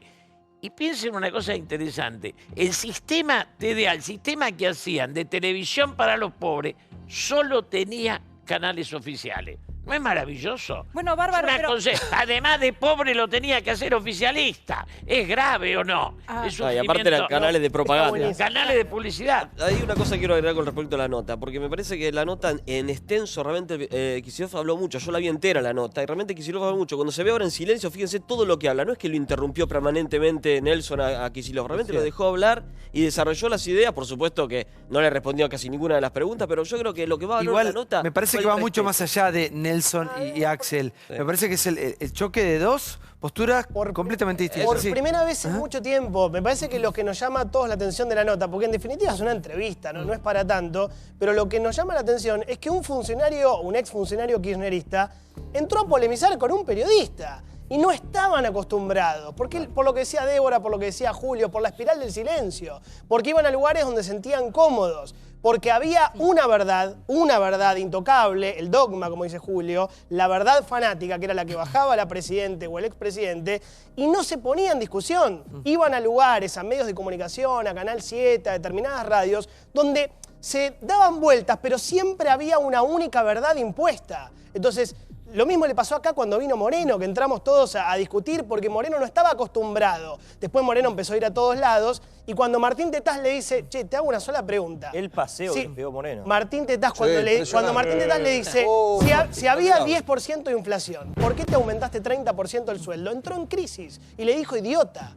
entró en que era una pregunta fácil. A ver, Violeta, por favor, sí. Yo creo que con la semana que hemos pasado, que fue una semana muy importante, 3, 4 escenarios, no vamos seguramente al final del programa a hablar de eso, meterse en estos dos caricaturas esperpénticas de la realidad. La primera nota es una limaña de esas miles de empresarios truchos que hay en el Gran Buenos Aires. ¿Qué le dijo esperpento? La idea de que el país es una especie de conflicto de agarrotazo. El país no está en eso. Es poquísima la gente que está siguiendo esto. Te diría más, hay un cierto hartazgo. Es importante esto, hay que seguirlo, no hay que abandonarlo, hay que profundizarlo, pero te voy a decir una cosa, hay que pensar los avances que está teniendo el país en muchos terrenos. Cómo avanza la oposición, cómo avanza el Congreso, cómo avanzó el país en el mundo. Fue una semana muy fuerte, muy importante. Y me parece que eso puede llevar a alguien a pensar, o sea que estas caricaturas de gente agarrotazo, estos escenarios de caricatura... Usted dice que este tipo de cuestiones se terminan casi en la caricatura. Esto es mínima, no termina en nada constructivo y no sé, eso no sería el problema. No, quiero contestarle, no puedo... No. Vos sabés el cariño que te tengo y el respeto, Bárbaro. Pero creo que lo que impide el diálogo no es el dogma. Fíjate lo que acaba de pasar en Colombia, ¿sí? Con la paz entre la guerrilla, ¿sí? Y el sistema democrático. Lo que pasó con Mandela en África. Creo que lo que impide el diálogo es el autoritarismo y la falta de respeto, pero no el dogma. Está bien. El dogmatismo deviene en autoritarismo. No, en te el digo caso nuestro, ¿no? Te digo esto porque realmente la grieta existe y poder superar la grieta tiene que ver básicamente con esto, en tomar conciencia que aún, o sea, ni ellos ni el kirchnerismo representa el ser nacional, ni los que están por fuera deben ser destruidos, pero tampoco los que estamos por fuera de esa idea. Me encanta eso, me encanta eso. Todos se adueñan del pensamiento colectivo. Claro. De representar a... Sí. Este es el verdadero dogma, pero en realidad no es el dogma. Dogmas son principios. El tema es tener esos principios, defenderlos como quieras, pero básicamente... Todo es en pos de los argentinos. Entender que no tenés la titularidad. A ver, Milei, sí. A ver, desde mi punto de vista, el tema es que lo que fue la charla entre Nelson Castro y Axel Kicillof fue verdaderamente lo que se llama una discusión de sordos. Y voy a explicar, digamos... Una caricatura, es lo que Claro, porque esto es muy importante, la forma en la cual discute un economista. Y lo voy a dar con un ejemplo de la historia que lo cuenta Greenspan en sus memorias cuando va a hacer una reforma del sistema previsional. Bueno, vos sos economista y tenés una manera excéntrica también de comunicar, sí. Claro, exacto. Entonces, lo que le dice Greenspan a los legisladores que venían, dicen, ustedes tienen derecho a pensar lo que quieran, a opinar lo que quieran, pero no tienen derecho a tener sus propios datos. Es decir, los datos son sagrados. ¿Y cuál es el problema acá? Que, por un lado, teníamos a un periodista intentando preguntar, y del otro lado teníamos a un hombre que intenta copiar a Dalí, ¿sí? O sea, un surrealista. Entonces, ¿qué es lo que pasa? El problema radica en que Castro le pregunta sobre datos y Axel contesta sobre garabatos. Entonces, no puede haber diálogo. Es decir, porque vos qué discutís en economía. Ok, vos tenés los números. Entonces, bueno, a mí me gusta una parte de la biblioteca y los miro de esta manera. Y hay otra persona que le gusta otra parte de la biblioteca, lo mira de otra manera, discuten, tratan de ver cómo eso se manifiesta después en la realidad y tratan de... Hay una tesis, una antítesis, se llega a una síntesis. Acá es imposible, porque no podés partir de ningún lado, porque uno tiene datos y el otro dibujo. Sí, eso le llamo esperpento, le llamo caricatura. Bueno, digo, yo no tengo ese talento para etiquetar. Lo que dice Javier, en temas de que uno preguntaba sobre una cosa y otro sobre otra. De todas maneras, me hubiera gustado escucharlo un poco más a Kicillof, que lo dejara explayarse y después repreguntar sobre la pregunta, sobre la respuesta ya más completa. De todas maneras, me pareció una entrevista muy interesante. Y respecto de Víctor Hugo Morales, hay dos Víctor Hugo Morales periodistas. No solamente el periodista deportivo, que es brillante, o el comentarista de música clásica o de cultura, que es brillante, sino el periodista político hasta el 2010-2011. Hasta que y te el gusta. periodismo Cuando no te gusta más lo que dice, ya no es buen periodista. O sea, todo depende si te gusta o no te gusta lo que dice. No, hasta el llamado de No te hagas el Kicillof. ¿Te gusta la música clásica? ¿Te gusta? ¿Te gusta el deporte? Sí. No seas Lo que Kicillof. dijo lo que yo quise escuchar, era buen periodista. Cuando dejó de decir lo que quería escuchar, Era independiente y tenía una opinión independiente, hasta incluso criticó los 2 millones de dólares que compró Néstor Kirchner. No seas Kicillof, viejo. Pero hay un... En un momento critica Víctor Hugo, porque contémoslo, los 2 millones de dólares que compra Néstor Kirchner, que se saben, recibe un llamado de Néstor Kirchner, está hablando atrás de la producción, atrás de, digamos, del estudio de la radio, habló como 15, 20 minutos, media hora, y después de eso se transformó en otro periodista. Entonces, por eso hay 2 periodistas, Víctor Hugo Morales. El que era independiente me parecía brillante, igual que el deportivo, el cultural, el que hace crítica música. Sí, pero hay un doble discurso en el periodismo y que tiene... A ver, la verdad, veo la nota y no me gustó del todo. ¿Por qué? Porque Nelson Castro no le logra sacar un título a Kicillof. Es como una pelea de box y lo quiere derrotar. Y a veces cometemos ese error de querer derrotar como si fuese un contrincante el entrevistado. Ahora bien, Víctor Hugo Morales no tiene autoridad moral para criticarlo. ¿Por qué? Porque si tuviese un funcionario de Cambiemos, hubiese hecho lo mismo o peor. Y de hecho lo hizo. Cualquiera puede buscar en YouTube cuando entrevistó a Hernán Lombardi en Telesur. Y no quiso buscar una respuesta. Quiso de sacarle a Lombardi si por qué iba a levantar 678. No quería escuchar al entrevistado. O sea, lamentablemente la grieta existe en el periodismo. Víctor Hugo no lo puede criticar a Nelson Castro, pero en lo personal me parece que Nelson Castro no fue... Sí es cierto lo del dogma. Yo coincido con Julio Bárbaro lo que decía respecto del dogmatismo y del fanatismo. Yo creo, que Graciela, que en el sentido del respeto por el otro, la discusión de las ideas, es imposible cuando hay fanatismos cuasi religiosos para el análisis político. Si del otro lado el kirchnerista fanático o el converso, ya que hablaban recién de Víctor Hugo, tiene un pensamiento irreductible, no hay nada que lo pueda convencer de que la verdad que él ostenta es la realidad, que no hay otra. Entonces es muy difícil tener una conversación en ese sentido. El problema es lo que sí hay dogma y fanatismo. El problema no es convencer al otro. El problema no es convertir al otro y traerlo para tu lado, sino simplemente respetar al otro. De eso se trata. Si no hay, ese es el tema no es la liquidación mutua. La única forma de diálogo, no autoritario, digamos, un pensamiento autoritario de abierto, lo que hace es incorporar, ¿sí? Es entender que nadie, en ningún sector, ni el peronismo, es la esencia del ser nacional, ¿sí? Que tiene que matar a todo lo que está afuera, ¿sí? Como muchas veces lamento Campolongo, pero vos sabés que esto es cierto. O sea, encarnar, digamos, el ser nacional fue algo muy afín a la cultura del peronismo. Yo creo realmente que... Pero eso, y de varios países, y del romanticismo alemán, y de mucho... Pero estamos digo, hablando... el ser nacional... pero estamos hablando... Sí, pero el tema es este. Yo creo que una cosa es fanatismo y otra cosa es ser dogmático. Sí, a ver, Julio. Vamos a discutir de qué es el dogma. Es una sutileza. Digo, el dogma tiene que ver con la fe. Conciben lo religioso. Es aquello que está fuera de discusión porque es una fe ajena. Una creencia que me viene. El fanatismo es mi imposibilidad de dudar. Porque yo sé que si dudo, se me desbarranca todo lo que tengo como pensamiento. Si cuando yo le pongo fe a una demencia como fue el kirchnerismo, no soporta la duda. La duda es un pinchazo que le haces al globo y se desinfló. En el periodismo, el dogma se termina con hechos. En el periodismo... A ver, vos podés... En el medio de esa discusión está el hecho. Vos podés discutir opiniones. Para mí, cuando nosotros discutimos opiniones, entramos a mordernos la cola como el perro, ¿no? A dar vueltas... Él me parece, yo pienso. Me parece, yo pienso, me gusta estos marrones, estos fríos, estos tibios. Como decía siempre Fight, las opiniones son libres, los hechos son sagrados. Se termina la discusión con un dato. Entonces, vos podés hablar de todo lo que hizo Kicillof, con datos, hacerle una pregunta, y al mismo tiempo reconocer, hablar, contar lo mal que está haciendo también las cosas el gobierno.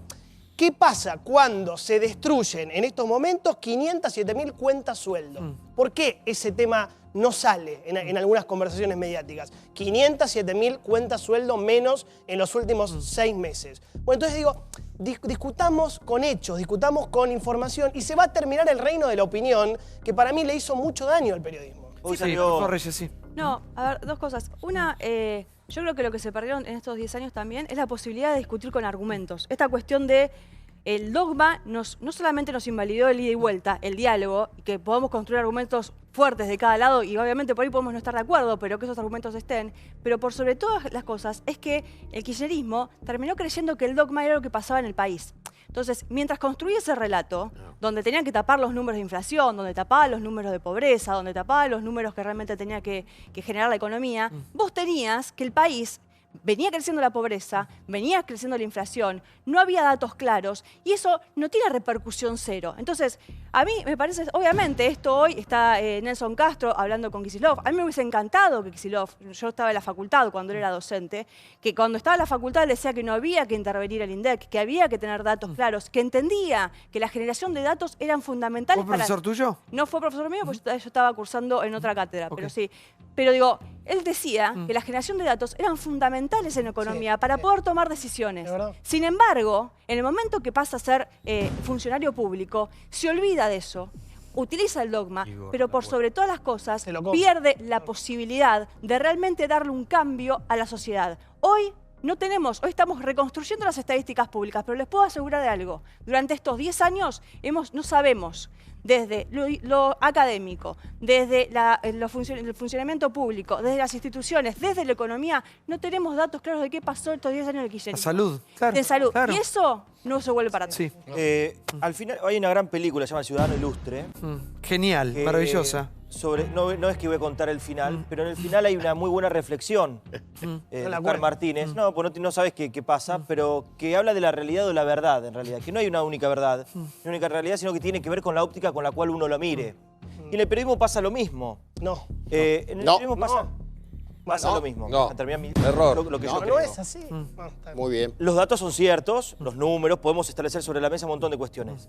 Pero si vos solamente a la gente le informás una parte de los datos, unos son los datos, recortás la historia de acuerdo a tu conveniencia, que solamente le contás una parte de la realidad, le estás omitiendo el resto. Pero eso es lo que hicieron, Branca, durante 10 años. Cortaron una parte de la realidad. todo. No, lo que contaron es eso. Entonces, permitime hacerte una pregunta. Contra, déjeme terminar. Por favor. Cuando vos hablas corta. Pero por favor, lo que estoy diciendo entonces es, cuando Jonathan, que recién mencionaba esto, de los números, de la inflación, de Kicillof, de que ocultó, ¿por qué no bajan un poco de los números, de lo matemático, de la charla, de la estadística? ¿Por qué no bajan a la gente? Por eso. Y se ponen a entender pequeños casos, que son miles y millones, de cómo han podido crecer a lo largo de estos años. Diego, o simplemente hagan una encuesta de si estamos viviendo mejor antes o estamos viviendo mejor ahora. Una sola pregunta. No, chicos, los números están con la gente. Ya que me citaste, te hago una sola pregunta. Sí. ¿Por qué borraron los datos de la pobreza?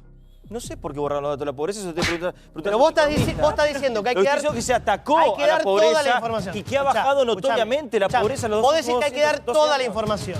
Sí. La información de un lado, la información del otro. De los periodistas, sí, que estamos dando. Pero por supuesto. Sí. Pero cuando vos borrás el índice de la pobreza, ¿qué información vas a dar si no la tenés? No sé, hay una explicación en cuanto al INDEC, que no es mi explicación, para después no me recorten. Al empalme metodológico. Sí, para pagar menos. Para pagar menos una deuda externa. Yo no soy economista y fui responsable de dar o no dar los números. Había una cuestión de intereses de la deuda que de acuerdo a la inflación que daban se pagaba más o menos y era un ahorro para la Es una explicación simplemente que se ha dado. No lo dije. La destrucción del dato, la destrucción de la realidad objetiva, lo que permite es instalar el debate, la discusión, solo en el plano de la opinión. Es decir, es la posibilidad de construir la realidad a partir del relato y no de construir la realidad a partir del dato. Entonces, la destrucción tiene una intencionalidad, que no es simplemente, Diego, decir un pedazo de la realidad y negar otro. ¿Pero cuánto dura, Miguel? Lisa y llanamente ¿Cuánto te dura? Destruir la posibilidad de que cuando se habla sobre la realidad se esté hablando efectivamente de la verdad y no simplemente de la postura subjetiva. ¿Cuánto te dura si después vos te vas y te ponen en la cara que te fuiste con 30% de pobres? Pero fueron 8 años, Bueno, pero porque la gente... 8 años porque estábamos hechos unos boludos, entonces. Porque no podés vivir en un país sin datos. Yo veo a un médico y tengo que saber cuánto tengo de presión, y más o menos calcule que tiene 10, 11. No sabés la temperatura, no sabés un diagnóstico. Pero ¿desde cuándo, Paulo, desde cuándo está intervenido el INDEC? Desde Moreno, desde Moreno, 2007. bueno. Fueron 8 o 9 años de mentira. Pero no es normal. El detalle que nos falta y que no podemos olvidar es la persecución al disidente. Porque no solo se mataban... Claro, que es un programa homenaje al kirchnerismo. No nos podemos olvidar de esto, que es una bandeja de análisis de lo que es una realidad grave que nos pasó, no tenemos que olvidar Diego. de que hay ítems, planteamos ítems contra el kirchnerismo y vamos analizando todo lo que fue pasando. La pero ¿cuál es la lógica? No entiendo. Era esencial. No, pero terminemos con esto. A ver, ¿alguien que se acuerda algo mal del kirchnerismo que hizo mal? Planteemos, discutemos el kirchnerismo. ¿Qué es esto? No, Diego, pará un minuto. Diego, pero no podemos olvidar de esto. Pará un minuto. Acabamos de ver a dos personas muy importantes, un exministro y a un conductor muy prestigioso, tener una discusión que nos parece que representa un momento del país. A eso va. Por favor, Julio. No, yo decía eso, que perseguir al disidente, que el canal oficial se ocupe de hablar mal de los que pensábamos distinto, es una degradación de la sociedad, punto. ¿Para qué quiero despedir a la doctora? Gracias, doctora, por haber venido. Muchas gracias por haber estado con nosotros. Sí, Mariano. No, que de alguna manera el kirchnerismo, digamos, no ocultó la pobreza. Por un lado tenía el termómetro de la UCA, del Observatorio Social de la UCA, que le daba los índices de pobreza cada tanto y que el kirchnerismo atacaba. Es decir, lo tildaban, bueno, de todas las cosas, es decir, acusaban a la Universidad Católica. Índices que no podía bajar aún el oficialismo. Que no podía bajar el oficialismo, por ejemplo, la pobreza. Exactamente. Claro. Y el índice de pobreza siempre lo soslayaron y siempre lo negaron. Pero lo que no podía negar Cristina, y que además era una confesión de que iba aumentando la pobreza, eran todos los actos que hacía por cadena nacional o sin cadena nacional, desde el Salón de las Mujeres de la Casa Rosada, en los que iba aumentando cada tanto, cada 2 o 3 meses, anunciaba de manera festiva y celebratoria el aumento de planes sociales y de asignaciones universales por hijo. Empezó con 300.000 asignaciones universales por hijo, terminó con 3.800.000, celebrando que en la Argentina se aumentaban los planes sociales. ¿Esto qué quería decir? ¿Que había menos pobreza? No, que había más pobreza. Menos trabajo. Decía, había menos trabajo y por lo tanto había más pobreza y había más inflación y se necesitaba cada vez ampliar el universo de asignaciones universales por hijo y ampliar y aumentar el monto de las asignaciones. Y el voto, además, la verdad del voto. Kirchner pierde en la provincia de Buenos Aires, nos olvidamos de esto, ¿no es cierto?, contra de Narváez, nos olvidamos de la elección del 2013, ¿sí? Y esta también es una realidad, Brancatelli, ¿sí? No solamente la estadística del INDEC. Ya no sé, de todas las cosas que han dicho, no sé cuál es una realidad. ¿La que perdió con de Narváez? Pero, ¿por qué crees que perdió en la provincia de Buenos Aires? Claro, tiene razón Graciela, porque cuando pierde con de Narváez, largan el plan social de asignación universal. Es un nivel de gorilaje igual esto de los planes sociales que ampliaron. Por favor. ¿Sabés lo que hizo? Pierde con de Narváez y lanza fútbol para todos y la asignación universal por hijo. Para retomar la iniciativa. ¿No te parece mal? Fútbol para todos y la asignación universal por hijo. La cuestionás, ¿te parece mal? En 6 años aumentó por 10 las asignaciones universales. Eso es confesar que el índice de pobreza o es tratar de acompañar a la mayor cantidad de Julio, a ver, sí. Yo creo que el tema... Explíqueme gorilaje. ¿Sí? Explíqueme gorilaje. Gorila era siempre el que estaba en contra de la mayoría. Punto. Así que gorila es aquel que está molesto porque ganaron los otros. Al que le molestan los planes sociales, al que le molestan los pobres. Al que le molesta a la mayoría. Esto fue históricamente. Cuando perdimos con Alfonsín, digo, asumimos eso porque no éramos gorila, habíamos superado esa instancia. Me parece que el gorilismo tenía que ver con una fractura que el abrazo Perón-Balbín termina. Y en esto sí lo que vos planteabas de la idea del movimiento contra el resto del mundo, termina en ese momento y se instala el peronismo como parte de la democracia. Así es. Que el kirchnerismo retorna a un pasado superado, que es el conflicto. Julio, permitime recordar que hoy son 43 años del triunfo por el 62% de la tercera presidencia del general Perón, que culmina en esa foto histórica del abrazo en Gaspar Campo. Atención porque vamos directamente a un informe que tiene que ver con la valija 9 años después. ¿Se acuerdan, no? Sí. Casi $800.000 destinados de Antonini Wilson. Venía de Venezuela, ese vuelo, todos recuerdan ese famoso caso. Y ahora esta plata, ¿a dónde va a parar? Mirá. ¿Te olvidaste las valijas, Antonini? Al final, el empresario venezolano nunca retiró los casi $800.000 que quiso ingresar ilegalmente en el año 2007. Ahora la justicia dictaminó que ese dinero sea destinado a fines sociales. La valija de Antonini, los $800.000 a fines sociales. El juez Iadarola dispuso que esta plata vaya para los mejores fines que el gobierno considere, sobre todo salud y educación. ¿Y hacia dónde iba el dinero? El dinero iba para la campaña presidencial de la actual presidente Cristina de Kirchner. Esa plata se divide en dos.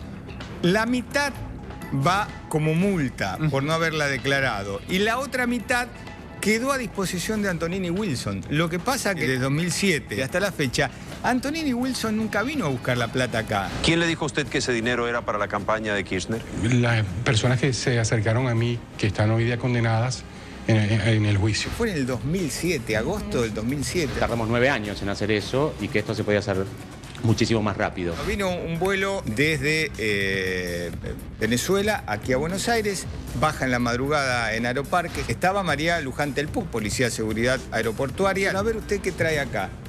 Antonini Wilson abre la valija y aparecen todos los fajitos. ¿Quién subió la maleta al avión? Un empleado de PDVSA, creo que se llama Reiter Ramírez. Quedó claro que la maleta no era mía, ni yo sabía que la maleta existía. Yo ayudé en un gesto de caballerosidad, yo ayudé a cargarla, como cargué otras maletas, pero no era mía. 9 años pasaron, por favor, sí, ¿cuánto tiempo? Bueno, la plata vuelve al Estado, estos $790.000. Tardamos, ¿eh? Claro, sí. tardamos bastante. Lo importante es lo que había declarado Antonini ante la justicia, no ante la CNN, no ante Clarín, no ante América. ¿Qué declaró Wilson ante la justicia? La valija era para la campaña presidencial de Cristina. Yo supuse que era de Uberti y él me dijo que la manejaba el presidente. Al día siguiente hubo una reunión en la Casa Rosada a la que fui. Efectivamente está el video, está la foto, creo que una foto que publicó Santoro en el diario Clarín. Estuve con Uberti y con Devido, y estos son los nombres a tener en cuenta, y los dos me dijeron que no me preocupara porque estaba todo arreglado. Al margen, recordar lo que dijo Pérez Corradi cuando declara ante la justicia. Siempre ante la justicia, que es lo importante. Pérez Corradi dice, las droguerías financiaron la campaña de Cristina en 2007, pero ninguno de los cheques entregados tenían fondos porque justamente lo que se buscaba era justificar la plata de Venezuela. Es decir, la plata venía desde Venezuela a la Argentina y se buscaba justificarlo. Banco mucho a María Luján Telpuc, que casi, y creo que de manera casi inconsciente, porque podría haber terminado, la podrían haber matado. De hecho, la amenazaron de muerte, ¿no? Sí, obviamente que la podrían haber matado. ¿Te acordás de Eduardo Sadov, que también estuvo aquí contando la denuncia que él hizo respecto de la embajada paralela y de los negocios que hubo durante todo el proceso del kirchnerismo con el chavismo y que le costó no solamente el puesto, sino que lo denunciaran a él mismo por falso testimonio? Bueno, los dichos de Sadov, que tienen que ver con Uberti, que manejaba el Ocovi, pero que era esta suerte de embajador en las sombras, mientras él era el embajador designado en Venezuela, cobran verosimilitud con lo que fuimos conociendo en estos años. Sí, diputado. Sí, dos o tres cosas. Primero, pasaron 9 años. Para que no vuelvan a pasar 9 años para recuperar esos dineros, hay que aprobar una ley como la ley de extinción de dominio para que todo lo que dinero fruto de la corrupción sea recuperado para fines sociales, como acá determinó el juez claramente. Y después, en ese momento nos impresionó, $800.000 era, ¿no? Ahora, comparándolo con los 9 millones de López, 790.000 eran. Poco, ¿no? 790.500, sí. Realmente, como las cosas han ido apareciendo en la Argentina, hemos visto que la corrupción no solamente ha sido con esto, pero por supuesto que todo este dinero, el de los 9 palos de López, toda Ahora, la corrupción Julio, podría resolver. Esto es un vuelto, esto ha sido una de las tantas valijas, ¿no? Eran varias. Sí, eran varias valijas. Pero lo terrible es que cada vez que cae una instancia de esas donde están saqueando, dicen que avanza a la derecha. Como si el robo tuviera que ver con alguna idea de la revolución. Esto es lo atroz. Pero yo creo que está ahí el punto. ¿Es si te importa o no te importa? Yo creo que a muchísima gente no le importan. O vale mucho más lo otro que los actos de corrupción. No, pero, sean del gobierno que sean, ¿eh? Está bien, pero justificar la corrupción con el sueño del progresismo, el socialismo y la revolución, o el mismo peronismo, es una cosa atroz. Porque vos tomás la noble causa de alguien que entregó su vida por ella y la usás para llevarte unos pesos a la casa. Eso es extremo. Santiago, hoy hablamos con un especialista en recuperación de activos, que es el doctor Jorge Guillermo, y ellos trabajaron en Perú. Y él me dice que acá el macrismo no está actuando bien. Porque una cosa es que actúe la justicia y determine quién tiene que ir preso o no. Pero el gobierno nacional se tiene que poner al frente para recuperar los activos. Ellos fueron contratados, por ejemplo, en Perú, en la breve presidencia de Paniagua, cuando termina el escándalo de Fujimori, y recuperan más de 170 millones de dólares que tenían Fujimori y Montesinos en su poder. Claro, mucho más. Ustedes tienen que activar el tema, no quedarse con el bolsito de López, porque los 9 millones de López son una gota de agua en el desierto. Estamos de acuerdo, Pablo, pero necesitamos la ley de extinción de dominio que ya dio media sanción en la Cámara de Diputados, sin falta que el Senado le dé, porque Perú ya tiene ese procedimiento y por eso pudo recuperar los millones de dólares de Montesinos. Nos falta que el Senado la apruebe, es una ley fundamental, porque esa plata va para la gente, no va para otra cosa, va para fines sociales. Sí, a ver, Zuleta. No, pienso que evidentemente la Argentina en eso va muy lento, en el mundo está avanzando muchísimo, pero otra cosa, necesitamos sentencias, porque tampoco se puede decomisar el dinero suponiendo que es corrupto. Se necesita que los jueces actúen con rapidez y condenen. No puede haber extinción de dominio si no hay una condena firme. No, claro, por supuesto. Tiene que ser elemental. Y hay que exigirle eso a la justicia. Está bueno lo que dice Paulo, porque si de verdad pensamos que la corrupción Argentina-Venezuela fue la valija Antonini-Wilson, le estamos pifiando feo. Cuando hubo un informe del Congreso venezolano hace muy poco tiempo, se habló de más de 10.500 millones de dólares, no de 890.000 dólares. O 790.000 dólares. 10.500 millones de dólares. Básicamente en lo que era el fideicomiso que vino acá a explicar Sadus, que decía, por cada venta había un 15 o un 20% que se lo quedaba Uberti, o sea, debido, o sea, lo que decía Débora, el embajador paralelo. Sobreprecios en la venta de arroz, Argentina a Venezuela, empresa BioArt. Hay que empezar a nombrar también algunas empresas que hicieron esto. 62 millones de dólares. Sobreprecios en pollo y leche, Argentina a Venezuela, 135 millones de dólares. Financiamiento de PDVSA a la Argentina, 5 millones de dólares. Nafta. Sí, pero era financiamiento de la campaña. Claro. A ver, que está con nosotros una nota que la verdad que se le ha publicado prácticamente en todos los medios, de Jorge Fernando Nadaf. Es denunciante de Juan Patricio Musi. ¿Cómo le va? ¿Cómo te va? Buenas noches. Usted es ex Unión Cívica Radical en Berazategui. Yo soy médico, soy ciudadano de Berazategui y soy expresidente de la Unión Cívica Radical de Berazategui. Ok. ¿Y cuál es su denuncia, por favor?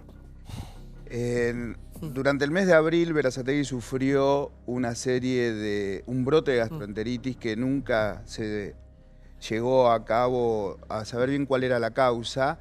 Y en el medio de eso empezamos a encontrar algunas investigaciones periodísticas sobre las cuentas del municipio. Esas investigaciones periodísticas fueron avaladas por un informe del Honorable Tribunal de Cuentas de la Provincia de Buenos Aires, donde detecta muchas irregularidades y donde sanciona al actual intendente porque sus números no cierran. Ante toda esa evidencia que había, lo que decidí en forma personal como un habitante más del distrito, es presentarme a la justicia para que la justicia me diga si realmente lo detectado por el Honorable Tribunal de Cuentas era un delito o no era un delito. Se adjuntaron todos los informes periodísticos correspondientes. En principio la Cámara Federal avaló la investigación, la Cámara de La Plata, y se adjuntó el informe del Honorable Tribunal de Cuentas. ¿Por qué se hizo esto? ¿Por qué hice esto? Porque Berazategui es un distrito que tiene muchas carencias todavía y me parece que el malgastar la plata de los ciudadanos de Berazategui, como mínimo, es un hecho de responsabilidad. ¿Débora? Claro, la denuncia, tengo entendido, tiene que ver con enriquecimiento ilícito contra el intendente, malversación y defraudación. También estaban investigando los planes Argentina Trabaja que dependían del Ministerio de Desarrollo Social. ¿A eso enfocaban también? La denuncia está enfocada a todas las irregularidades que habla el Tribunal de Cuentas. Esas son parte de las irregularidades. Parte de las irregularidades que tienen que ver con todo lo que son los planes de Argentina Trabaja y algunas cuestiones que uno puede cuestionar desde lo político, pero no puede cuestionar desde el término legal. ¿Irregularidades en qué sentido? ¿Se quedaban con la plata Argentina Trabaja? Irregularidad en el sentido que había sobrefacturación, que había, por ejemplo, hay cosas que están en el informe del Tribunal de Cuentas que sí las puedo cuestionar desde lo político. Yo, si fuera intendente de Berazategui, no voy a mandar a hacer 2.000 banderas que digan Nadaf Berazategui, las voy a pagar con los honorarios, las voy a pagar con con el dinero de los contribuyentes. De eso hay facturas que la municipalidad ha pagado. Para que tengas una idea desde lo político. Pero, perdón, fondos públicos para temas particulares. Eso no es un delito, porque la doctora Carrillo está investigando al intendente Florencio Varela, al exintendente de Quilmes, porque dice que la vida que tienen no condice con sus ingresos, o sea, enriquecimiento ilícito. En este caso, a mí me parece bien que usted investigue, pero sí, hay un intendente que lleva a cabo una acción inútil, como comprar 200 banderas o lo que sea, que no tiene ningún sentido ante la pobreza que hay, pero no hay un delito y es una mala acción. Eso como mínimo, es una mala acción de gobierno. Mínimo se puede como mínimo se puede cuestionar desde lo político. Claro. Pero desde lo económico y judicial es que acudimos a la justicia con todas estas pruebas para que el juez dictamine si hay ilícito o no hay ilícito. Hay que aclarar que nosotros lo invitamos y lo llamamos a Musi a ver si quería decir algo y dijo que no le interesaba, sí. A ver, por puede ser motivo, sí. malversación. Puede ser malversación. Me parece simplemente un oportunismo político de un intendente que tiene un 70-80% de aprobación y una gestión histórica, tanto su padre Juan José como Patricio, y uno de los municipios modelo de la provincia de Buenos Aires por todo lo que ha hecho en estos últimos años. Con respecto Perdón, Bracatelli, te voy a aclarar una cosa. Perdón. Te quiero aclarar algo. Sí. Nosotros sabemos reconocer las cosas que se hicieron bien en Berazategui y las cosas que no se hicieron bien. Nosotros sí decimos que durante las primeras gestiones, desde el 87 para acá, la familia Musi conduce nuestro distrito y nosotros sabemos cómo estaba en el 87 Berazategui. Hubo gestiones y hubo acciones muy buenas que las reconocemos. Pero también tenemos, y no tiene que ver con oportunismo político, el derecho de pedirle a la justicia que investigue. Están diciendo de 4.000 banderas. Lo cierto es que en Argentina trabaja, hubo un allanamiento. Un ejemplo. Bueno, dale, a ver. 30 segundos, hablaste de eso, quiero simplemente aclarar. Argentina trabaja, que lo tratamos hace un tiempo acá, una denuncia anónima, un juez enfrentado con Juan José Musi ordenó allanar. Después del allanamiento no encontraron absolutamente nadie. De hecho, Argentina Trabaja sigue estando en el municipio, son uno de los pocos municipios que siguen teniendo Argentina Trabaja. Son 5, si no me equivoco. Es esta denuncia. Por eso. La del juez Armela. El Armela, exactamente, enfrentado con Juan José Musi. No, allanaron, prepotearon a la gente, los encerraron y cuando ahora, ¿qué encontraron? ¿Encontraron algo? No encontraron irregularidades. La justicia está avanzando, yo no te puedo decir lo que la justicia encontró o no, porque no estaría en eso. Normalmente. ¿Sabés lo que dice el informe del Tribunal de Cuentas sobre Argentina Trabaja? Que uno de los galpones utilizados para Argentina Trabaja fue alquilado, subalquilado a través de un apoderado y era miembro de uno de los integrantes del municipio. Era miembro de uno de los integrantes del gabinete. Entonces, le alquilaron un galpón, eso es lo grave de todo. No. Sí, Diego, esa es una de las cosas, más la sobrefacturación, más un montón de cosas. Me parece que hay que entender que acá no hay una casa de brujas, que acá no hay una idea de persecución política. Obviamente, nosotros reconocemos mejor que nadie que por algo en algún momento los vecinos lo votaron, pero sí nosotros decimos... Va por Quilmes, cuando entra a Berazategui parece que entró a Beverly Hills, o sea, me parece que no conoces Va por la misma avenida, de una avenida a la otra, entraste todo iluminado. Disfrutá de Berazategui que tenés, por favor. No conocés Berazategui. El estado de Berazategui hoy no es el estado de Berazategui de hace unos años. La realidad de las calles de Berazategui, por ejemplo, de la avenida Fangio, de los problemas que ha tenido con la salud Berazategui, no es el Berazategui de otros años. Disfrutá de Berazategui. Gracias, nada, por estar con nosotros. Muchas gracias. Nos metemos directamente en un informe que tiene que ver con... ¿qué pasa con Nacho Viale? Nacho Viale, muy conocido a través de la fama de su abuela, obviamente, ¿no? Él trabaja actualmente como productor también, pero ¿qué pasa entre Nacho Viale y el actual gobierno de la Nación? ¿Hay negocios? ¿Hay representación? ¿Qué hay detrás de todo esto? Lo siguiente, mirá. La vida es corta. Contrato en la mira. Polémica por el acuerdo firmado entre Fabricaciones Militares y una empresa de Nacho Viale para asesoramiento de imagen. El monto es de 1,5 millones de pesos. Tuit de Nacho Viale. Ante las versiones de Fabricaciones Militares, acá está la aclaración. Ante la noticia publicada acerca de que Nacho Viale cobra 1,5 millones de pesos por asesorar a Fabricaciones Militares, la consultora SBGB, Salem, Viale, González, Villanueva, desea aclarar que SBGB tiene más de 23 años en el mercado de la consultoría de comunicación en Argentina, habiendo asesorado a más de 300 empresas. El contrato adjudicado y el monto mencionado no es mensual, sino que prevé un periodo de 7 meses de trabajo de un equipo de 6 personas y se encuentra dentro de los valores de mercado. Nacho Viale es uno de los accionistas minoritarios de la sociedad y no integra el directorio. Se hizo una licitación y esta consultora es la que resultó adjudicada, ¿no? ¿Y los montos son correctos? Sí, pero anual. Es 1,5 millones de pesos anuales. Desde el punto de vista del balance interno de Fabricaciones Militares, en el mismo rubro nosotros reducimos 20 veces el gasto. Y después, que no es de imagen, con todo lo que se gastó antes, no encontré ningún manual de procedimiento de cómo comunicar a las comunidades ante un evento desafortunado o un incidente en nuestras plantas. Nuestras plantas manejan cuestiones muy sensibles y están en comunidades pequeñas, ¿no? Eso es lo que está haciendo esta consultora, armando los protocolos de comunicación y los manejos de crisis, que espero que no nos pase nunca. Esta es una licitación menor, 100.000 pesos por mes. Me cuesta muchísimo menos que cortar el pasto en la sede de la fábrica.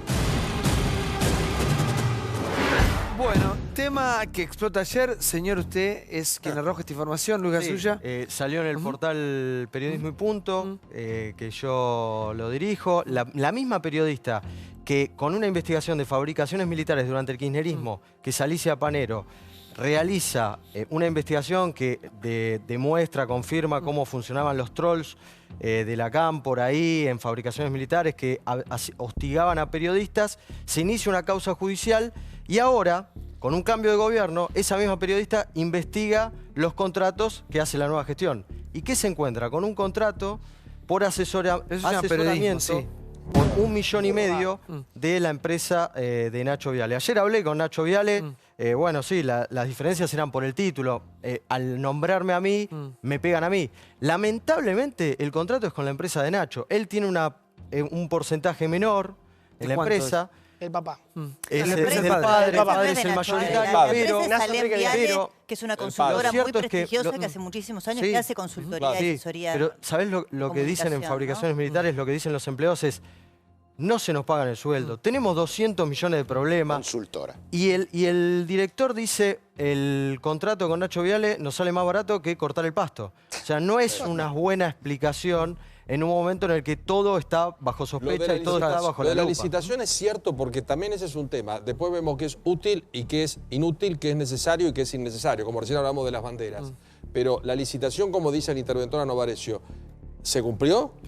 La licitación se cumplió, pero hubo un solo oferente. Se prepara la licitación. Pero no se abrió la licitación para que participen otros. Si hay un solo oferente, bueno, es bastante fácil, Pablo. Yo lo que digo es... No, pero esto fue público para que otro se pueda presentar, ¿o no? Sí, está bien, pero también era pública la licitación que le hizo Larreta a Boca, que era prácticamente una descripción de Boca, que tenía que tener más de 50.000 socios, pero había un solo tenía que interesado, tener el no sé qué, y entró Boca y lo compró el terreno. Había un solo interesado en Boca en comprar el terreno al lado de la cancha. Cuando vos haces licitación, cuando vos pedís transparencia, cuando vos sos un gobierno, cambiemos, que venís a decir, vamos a cambiar las cosas, vamos a ser transparentes, vamos a hacer las cosas bien, de manera transparente. Indigna esto, sí molesta. A mí molesta, claro que molesta. Y después tenés que poder ofrecer contenidos audiovisuales de manera independiente también, porque después cuando te contratan, vos tenés que poder sostener tu propia independencia. Muchachos, si criticamos antes, criticamos después, sostengamos nadie está negando esto. Y si Nacho Viale está llevando a cabo una tarea que no corresponde, le están dando un dinero del gobierno que no le corresponde, está pésimo. Se llama Nacho Viale o Mongo Aurelio. El tema que yo pregunto, en la licitación, supongamos que vos y yo tenemos una consultora, ¿podríamos haber participado o lo direccionaron solamente para darle la guita a Nacho Viale? Bueno, pero eso es lo que pregunto. Que escribió la nota Panero me está diciendo, en realidad no fue una licitación, fue una compulsa abreviada por urgencia. Es la explicación que hace el director de fabricaciones militares. Sí, a ver, Julio. El problema es cuál es la urgencia. Sí, yo coincido con lo que dice Johnny, ¿no? Si la verdad que levantamos la vara con respecto al gobierno anterior y salta absolutamente todo, ahora exigimos también lo mismo para este gobierno. El gran cambio en la sociedad tiene que ser que la lupa está puesta en todo el tiempo y en todos los espacios, con lo cual va a haber otro comportamiento. Es la única manera. Hace 10 años esto no se hubiera ni mirado, ni observado. Si los medios y la sociedad están mirando, cambiamos. Pero, Bárbaro, no se hubiera observado todo esto, porque antes los contratos con las consultoras no quedaban expuestos ni en una licitación ni en una compulsa de precios. Quedaban en negro, porque, a ver, venimos de un año electoral, nadie va a pensar que todos los sondeos de opinión se hicieron gratis, nadie va a pensar que los eventos de gobierno se hicieron gratis. Si no, revisemos el presupuesto de la Unidad Ejecutora del Bicentenario, que los últimos 3 años, 4 años, hizo todo lo que están haciendo estas consultoras. Y es una salvedad, no es la empresa de Nacho Vial, es una consultora que tiene prácticamente 25 años en el mercado. La empresa del papá de Nacho Vial. Es la empresa del papá de Nacho el Vial. negocio de las No es lo consultoras, la del mismo, Riachuelo, viene no, robando pero a ver, desde Carlos, hace no es lo años. mismo. Sí. El contrato no es lo público, mismo y es importante a No es definir público. en una cuestión técnica. Es uno de los puntos. Y también lo cierto es que si nosotros estamos viendo y convivimos con un gobierno que viene del sector privado, donde muchos de los voceros de las empresas privadas han pasado a la función pública, trabajan con las mismas empresas. Los últimos eventos de gobierno han tenido acciones de prensa y acciones de marketing de empresas privadas. ¿Qué es la diferencia? Que ahora, y no me estoy poniendo en abogada del diablo, ahora se blanquea la forma de contratación. Antes todo esto iba en negro, con facturas, iba por fondos rotatorios, por compra urgente. Ahora que la tengo, que la quiero presentar. Amalia, ¿cómo te va? Amalia Granata, buenas noches. Sí. ¿Cómo te va, Amalia hermosa? ¿Todo bien? Tanto tiempo. Tanto tiempo, es verdad. Qué lindo verte acá. Amalia integra el partido Unir de Santa Fe, ella es santafesina rosarina. Yes. Y ahora es un partido que está alineado con el masismo, ¿no? Con una que es de la SOTA claro. y de la SOTA se alineó con MAS, con el Frente Renovador. ¿Y cuál es tu crítica con respecto a la Argentina que estamos viviendo, esta Argentina de transición, todos discutiendo todos entre todos? Bueno, eso es justamente lo bueno de este gobierno, que se puede discutir y que se puede dialogar, ¿no? Que veníamos de 12 años de por lo menos estar mudos, o los que no estábamos alineados a ellos o que teníamos otra idea, no podíamos hablar. Y te digo porque a mí me pasó de trabajar en un canal donde era oficialista y no podías opinar. Y si no, te echaban. Y la verdad que, lamentablemente, yo soy sostén de mi hogar, o era sostén de mi hogar, y en ese momento me tenía que callar.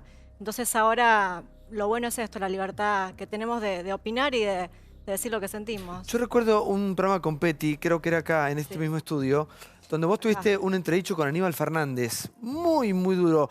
Y en ese momento plantarte, como te plantaste a Aníbal Fernández, eso fue año 2010. 2010. En ese momento plantarte ante Aníbal Fernández, ¿cómo la pasaste después? ¿Tuviste algún tipo de llamados? ¿Alguien te dijo algo? En ese momento... ¿Te aleccionó? Sí, no me ¿te aconsejó? Sí, no me di cuenta, cuando salí del programa me llamaron familiares preocupados por lo que podía pasarme. Más que nada porque él vino con mucha gente, que a mí me asombró eso, la cantidad el séquito que tenía, porque se lo pagamos nosotros además. Y no, pero después no. Yo creo que él me minimizó tanto como mujer y persona que ni siquiera llegó a hacer nada por eso mismo, porque ¿qué te voy a hacer a vos si sos primero mujer? Yo lo sentí desde ese lugar de desprecio, porque cuando yo le hacía preguntas a Aníbal, él se las respondía a petinato, no me miraba a mí. O sea, me minimizó todo el tiempo. Como que por estar ahí o trabajar en el espectáculo, no tenía derecho a obtener respuestas de él. ¿Y cómo es el salto del espectáculo a ser una candidata ya, a emprender Todavía una carrera no soy política? candidata. Bueno, pero querés eso en un futuro, me imagino. Para mí es un tema muy delicado. Obviamente el partido me invita a militar y está la posibilidad de ofrecerme la candidatura, pero es un puesto público. Ustedes me van a pagar el sueldo si llego a obtenerlo, y me parece como que lo tengo que tomar con mucha responsabilidad. Entonces mi propuesta al partido es: yo voy a militar, me voy a poner en tema, me voy a formar, y si estoy preparada el año que viene, obviamente que me encantaría, pero me parece un cargo de mucha responsabilidad. Nada en mi vida me tomé a la liviana, y menos un cargo público, obviamente. Vamos al próximo informe que tiene que ver con la nata, disparó contra todos. Gran nota de desayuno, esto pasaba. Qué revuelo armaste, ¿no? Con el informe de los hijos de Delía. ¿Cuánta lo arman los hijos de Delía, no yo. Los entrevistamos y uno de ellos reconoció que no tenía el título. Y después Delía salió a mostrar unos títulos que yo no llegué a ver la fecha, pero ninguno tenía el título cuando entró.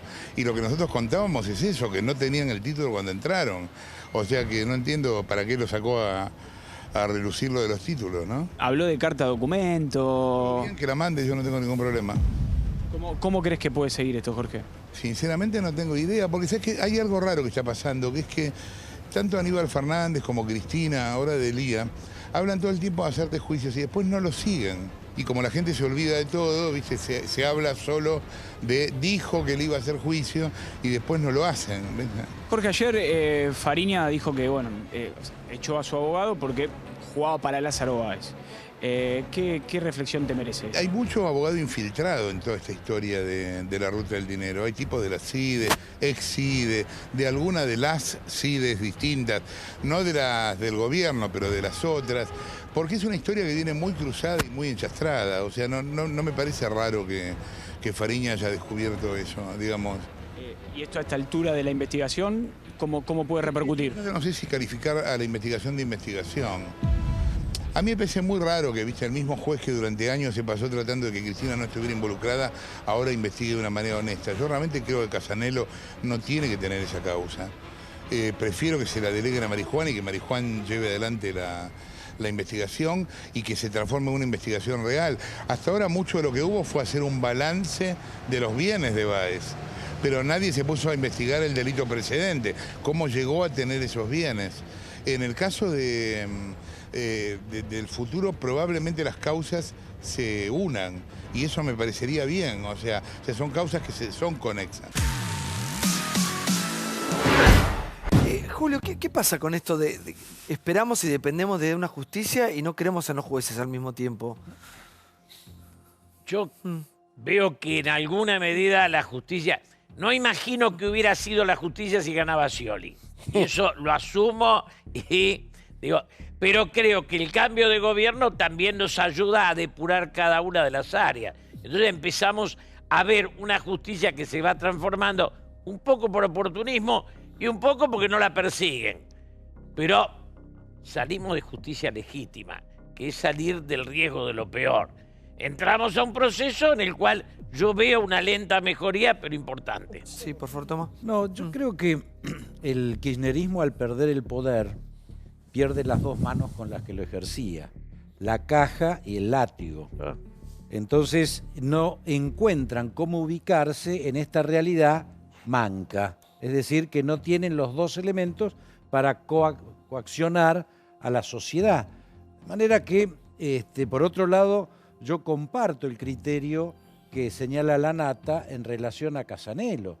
Lo decíamos recién con Johnny, no se ha trabajado sobre el delito precedente, que es lo que permite definitivamente poder imputarlo por el lavado de dinero. Sí. Absolutamente de acuerdo, es muy importante el delito precedente porque hasta ahora se trabajó en la plata de Báez a Suiza, Panamá, toda la ruta que nos aprendimos de memoria. Falta cómo le llegó toda esa plata a Lázaro Báez, que toda esa investigación está yendo hacia Ercolini. Por eso digo, es interesante lo que dice Jorge de se puede confiar o no en jueces, este es un debate que siempre tenemos con Débora, más afuera del aire que adentro del aire, en jueces que entre el 2008 y el 2015 no hicieron nada y de golpe se despertaron. Hablo por Ercolini y hablo por Sebastián Casanelo. Y también coincido con la Nata en algo importante. Huele otra vez a inteligencia mucho la causa Lázaro Báez. Yo se lo decía a Luis ayer, creo, a partir de la entrada de Maximiliano Rusconi, el abogado de Diego Lagomarsino, el asistente informático de Nisman, Andrés Galera, ¿sí? El supuesto testaferro de José López, Chicone, todos estos son los clientes de Rusconi, Nicolás Chicone, el ex dueño de la imprenta, y Carlos Menem en la causa Armas. Cuando entró Rusconi a la causa, empezaron los mensajes a Majul, ¿te acordás? El mensaje al celular de Majul, y empezó esto a darse que huele más a inteligencia que a un avance de la causa. Sí, por favor, Graciela.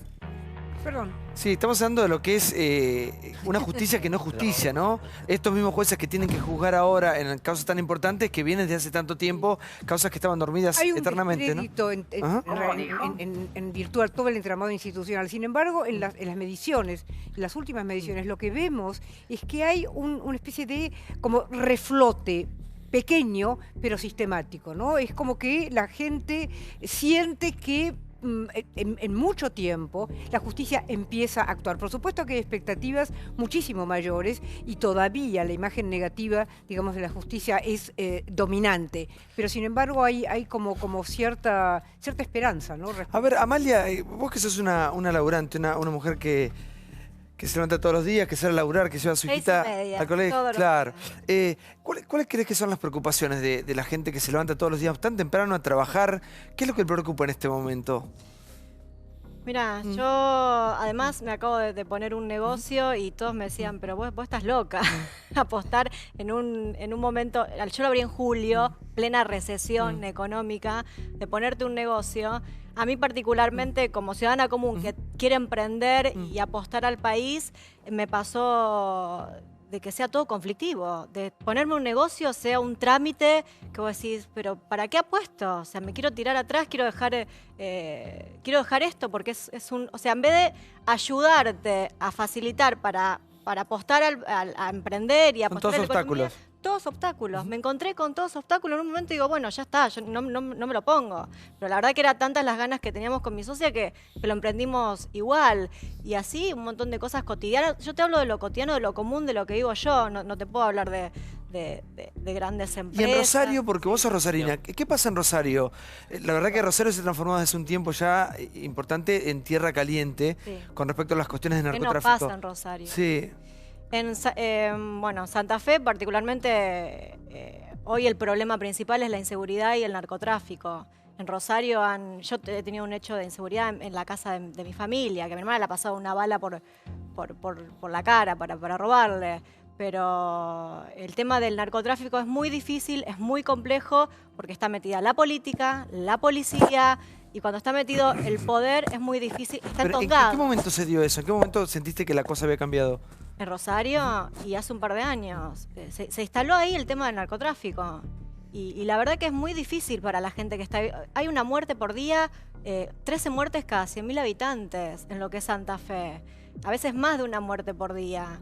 Y la verdad que el tema del narcotráfico, sobre todo que está vinculado a los más jóvenes, ¿no? Yo siempre digo que me gustaría que empecemos por la educación, si los chicos están más tiempo en la escuela, no están tanto tiempo en la calle, no tienen esta facilidad de acercarse a la droga o de esta gente, estas bandas delictivas que los toman para hacer sus dealers, sus vendedores. A mí me parece que todo depende de la educación, que un país con futuro se basa en la educación, y en este país la educación siempre es a lo último. Primero el fútbol para todos, primero las cosas banales que hacen que la gente te vote lo popular, pero me parece que el tema de la educación es algo que pocos políticos lo tocan. Porque es a largo plazo, aparte. Pero bueno, Claro. No da rédito, no Ah, da ahora, rédito. y con respecto a lo que piensa la gente, con respecto a las encuestas, ¿cuáles son los temas que más preocupan hoy, Zuleta? Bueno, hay una cosa tópica que es la inseguridad, la cuestión económica, la inflación. ¿La corrupción? La corrupción. Son cosas importantes porque les preguntamos eso. Ahora, ¿qué le preocupa a la gente en su intimidad todos los días? Son cosas muchísimo más íntimas, menos importantes. Casi no valdría la pena hacer una casuística, pero los que están haciendo campañas hoy políticas no se detienen en ese temario.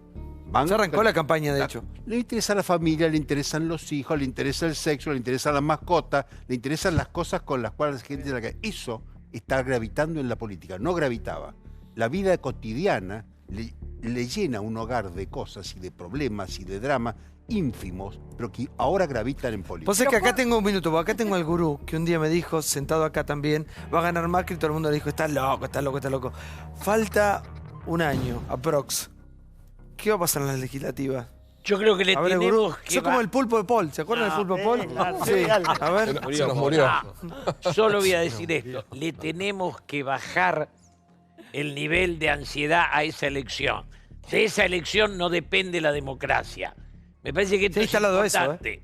Se ha instalado eso. Hay que instalar lo contrario, que esta es una democracia sólida que por 2 puntos, 3 puntos no va a hacer temblar a ningún gobierno. Esto me parece clave y hasta digno de un acuerdo entre todas las fuerzas políticas.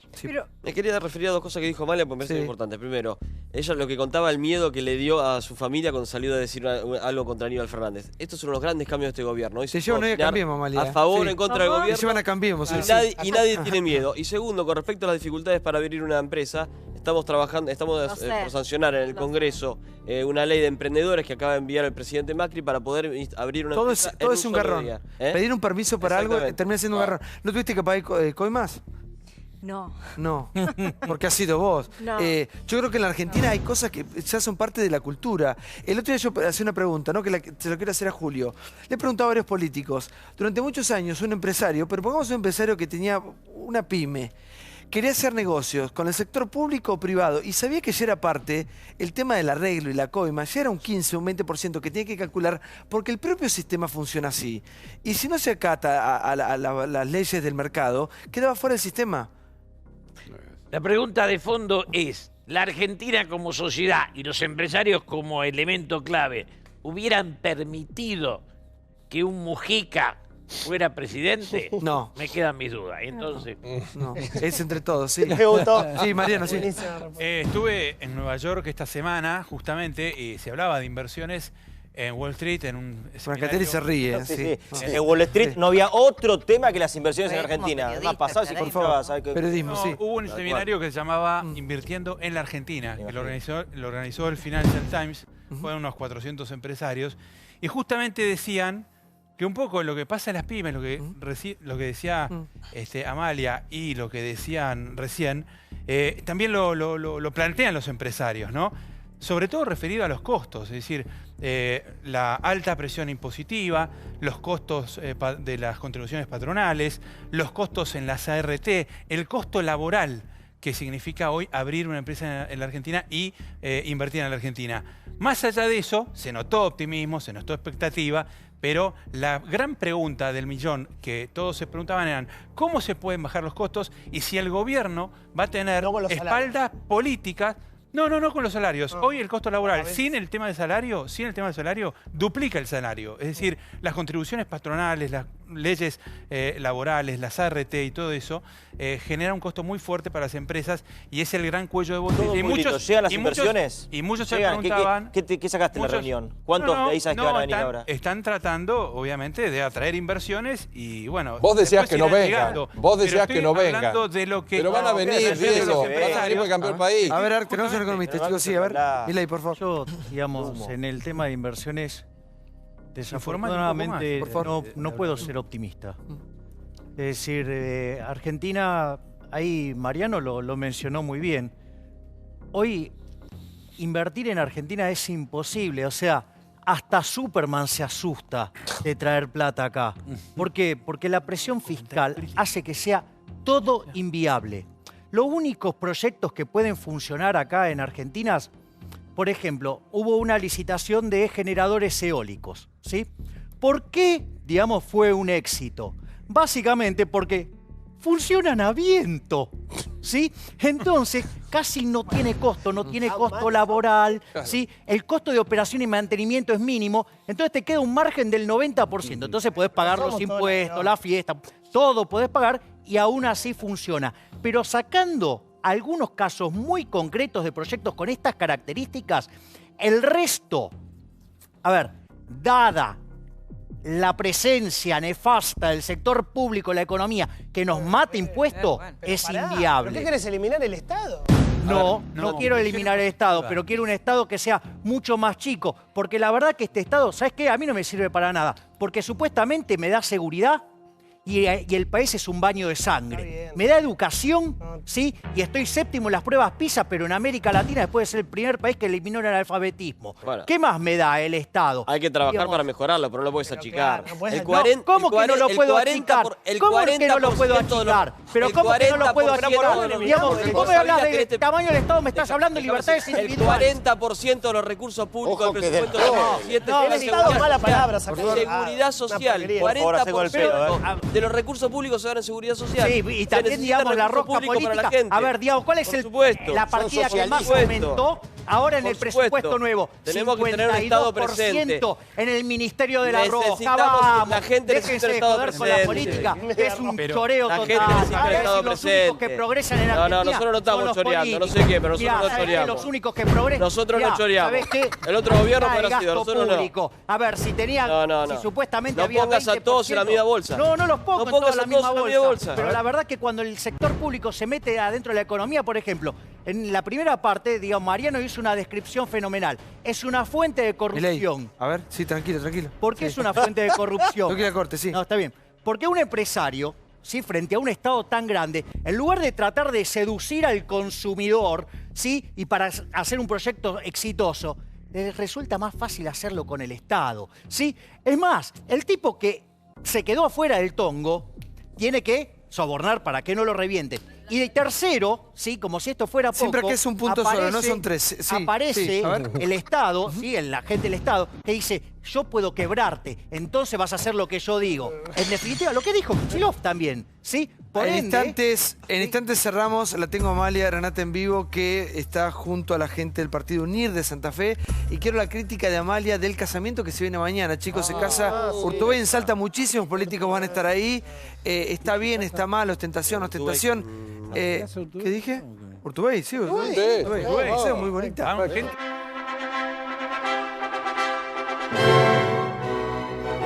Bueno, mañana se casan finalmente Urtubey. Finalmente no, porque la verdad que fue todo tan meteórico. Sí. Yo mido la vida de Urtubey en las presencias que tuvo en este programa. Vino un día y estábamos discutiendo si andaba con uno, andaba con otro, y ya vino el otro día y se casa. Bueno, es así en la vida de los famosos y en la vida de los políticos. Me he dado cuenta que es igual. Meteórico todo, muy bonita ella. Y va a ser una boda caucho glam. Caucho glam. No sé bien qué significa. A ver. No, a ver. Vos no vas. Sí. No, no voy. No. Todos bien con la vida privada, buenísimo. Claro que la gente sí. se quiera. Pero. Sí. Sí. No, se lo dijimos a Urtubey en la cara el otro día, yo se lo dije en la radio con mucho respeto. Creo que la banalidad en determinados momentos, en determinados lugares, no va. Porque se lo dijimos, se acaban de morir dos chiquitos por desnutrición infantil en Salta. José Santiago, 1 año y medio, 7 kilos. Andrés Ruth Gómez, 5 meses, 2 kilos. Entonces, me parece que son momentos en donde vos podés tener tu vida privada, avanzar, concretar, pero no... Me acuerdo cuando Insaurralde se casó con Jessica Sirio, que estaba todo Budge inundado. ¿Te acordás? Se armó el mismo lío. Perfecto, la vida privada, desarrollala, pero no jodas al otro, no provoques, porque es un momento muy... Me parece que es una provocación. Tal vez ellos no lo ven de esa manera, pero hay que ser cuidadosos. ¿Amalia? Y es difícil, voy a decir por el tema de la ostentación. Claro. Y es duro. Y más con lo que él habla de los temas de los chiquitos. Yo una de las cosas por la cual decidí meterme en política fue... Estando embarazada, al principio de mi embarazo en reposo, mirando un informe, ¿viste los días de mucho frío? Y el periodista le pregunta en una casa tipo choza, ¿no? Acá en el conurbano, no te estoy hablando de Sudáfrica. Y los chicos, ¿cómo duermen? Por el piso era de barro, en el piso. Y ahí me entró un escalofrío que yo dije, yo tengo que hacer algo. Porque yo lo estaba viendo desde mi cama, tapada hasta acá, en reposo, calentita. Y cuando dijo, los chicos duermen en el piso, yo dije, yo tengo que hacer algo, porque si no lo hace la gente que gobierna, alguien tiene que empezar a hacer algo. Y eso fue una de las iniciativas por las cuales yo dije que sí a empezar a militar. Me cuesta mucho el tema de la ostentación cuando, lo acaba de decir él, se murieron 2 chicos desnutridos. Pero los políticos tienen esa ambigüedad, ¿no? Les gusta, porque les gusta el jet set. Les gusta. Sí, les gusta. Les fascina. Les fascina. Pero ¿por qué crees que los políticos buscan a chicas famosas? Es para... después se pueden enamorar, obviamente, pero al principio, digamos que ¿crees que la búsqueda está en ser más populares, en que la gente los conozca más? Yo creo que les gusta mucho el mundo este. Las fotos, las revistas, la vidriera. Le gusta la vidriera, les gusta salir en las tapas de las revistas, les gusta que le saquen fotos cuando van a un evento. Y obviamente, según sus asesores, quizás a algunos les sirve. A mi punto de vista, no. O sea, yo creo que uno a la hora de votar no vota a la cama del político. Pero también, vos decís el tema de la fiesta de Urtubey. La gente está como loca en Salta, como que se casa Máxima Zorreguieta, ¿no? ¿Entendés? Bueno, igual es de una familia muy conservadora, una familia de toda la vida de ahí. Digamos, ellos tienen historia en ese lugar. Mirá que no es nuevo. Y se casa además con una señorita que es muy famosa, digamos, Isabel Macedo, una actriz muy famosa, muy bonita. Entonces es como la boda casi perfecta para la gente del lugar. Aquí estamos discutiendo otra cosa y obviamente que cada uno en su vida puede hacer lo que quiere. Lo que pasa es que cuando uno tiene que rendirles cuentas a la sociedad, a la gente que te votó, hay cuestiones que tienen que pesar. Pero ¿no? es plata propia, ¿no? Porque digo, no es como la señora esta que era cocinera, iba a Formosa y con la plata de todos hacía fiestas o cosas por el estilo. La cocinera de vidrio. Yo a lo que me refiero es que hay que ser cuidadoso con las formas. Pero una cosa es que alguno crea que esto depende de la tesorería del gobierno salteño y otra cosa que dependa de la billetera de Urtubey. Igual hay que tener pudor con el contexto. Bueno, ¿y que no se casan? No, La verdad que- sí. Es algo modesto. La verdad que todo envidioso acá, como no invitó a nadie. Brancatelli, vos no vas. No, yo que puedo cortito. 10 segundos. Felicitar a Amalia. Probablemente no coincidiremos en muchas cosas, No. pero necesitamos... Pero podemos hablar. está No, buenísimo. más allá de eso podemos hablar, digo, así hay que hacer, ¿ves? Comprometerse, no está mal militar. Está bien, hay algo que te moleste, intentar cambiarlo. ¿Y cómo se cambia? Comprometiéndose. Aunque no coincidamos. Muchas Mirá gracias, vos, Amalia Nata. hoy a la Renata se la disputaron, mira, la Cámpora y acá Cambiemos. Sí. Ahora se la quiere. No, y ten cuidado porque Campolongo te lleva allá. Pero él te saca, él ya te durmió, ya había arreglado. Gracias, Ricardo Maidana, y a la gente del Palacio de la Papa Frita, donde siempre son las 11 para comer. ¿Dónde abriste tu local, Amalia? ¿Cómo? ¿El local dónde lo abriste? Armenia y Gorriti en Palermo. Acá en Palermo. Acá en Palermo. De bijú, de billutería. Accesorios acá. Ahí está, divino lo que Nos tenés. esperamos. Te felicito, Amalia, gracias por todo. Gracias, Relojes Polis. Divino el reloj Polis de hoy. Divino. Gracias, Liguria. Como siempre, impecable la ropa de Liguria. Sigan con Fantino. Nos vemos el próximo lunes. Dios mediante en esta pantalla. Chau.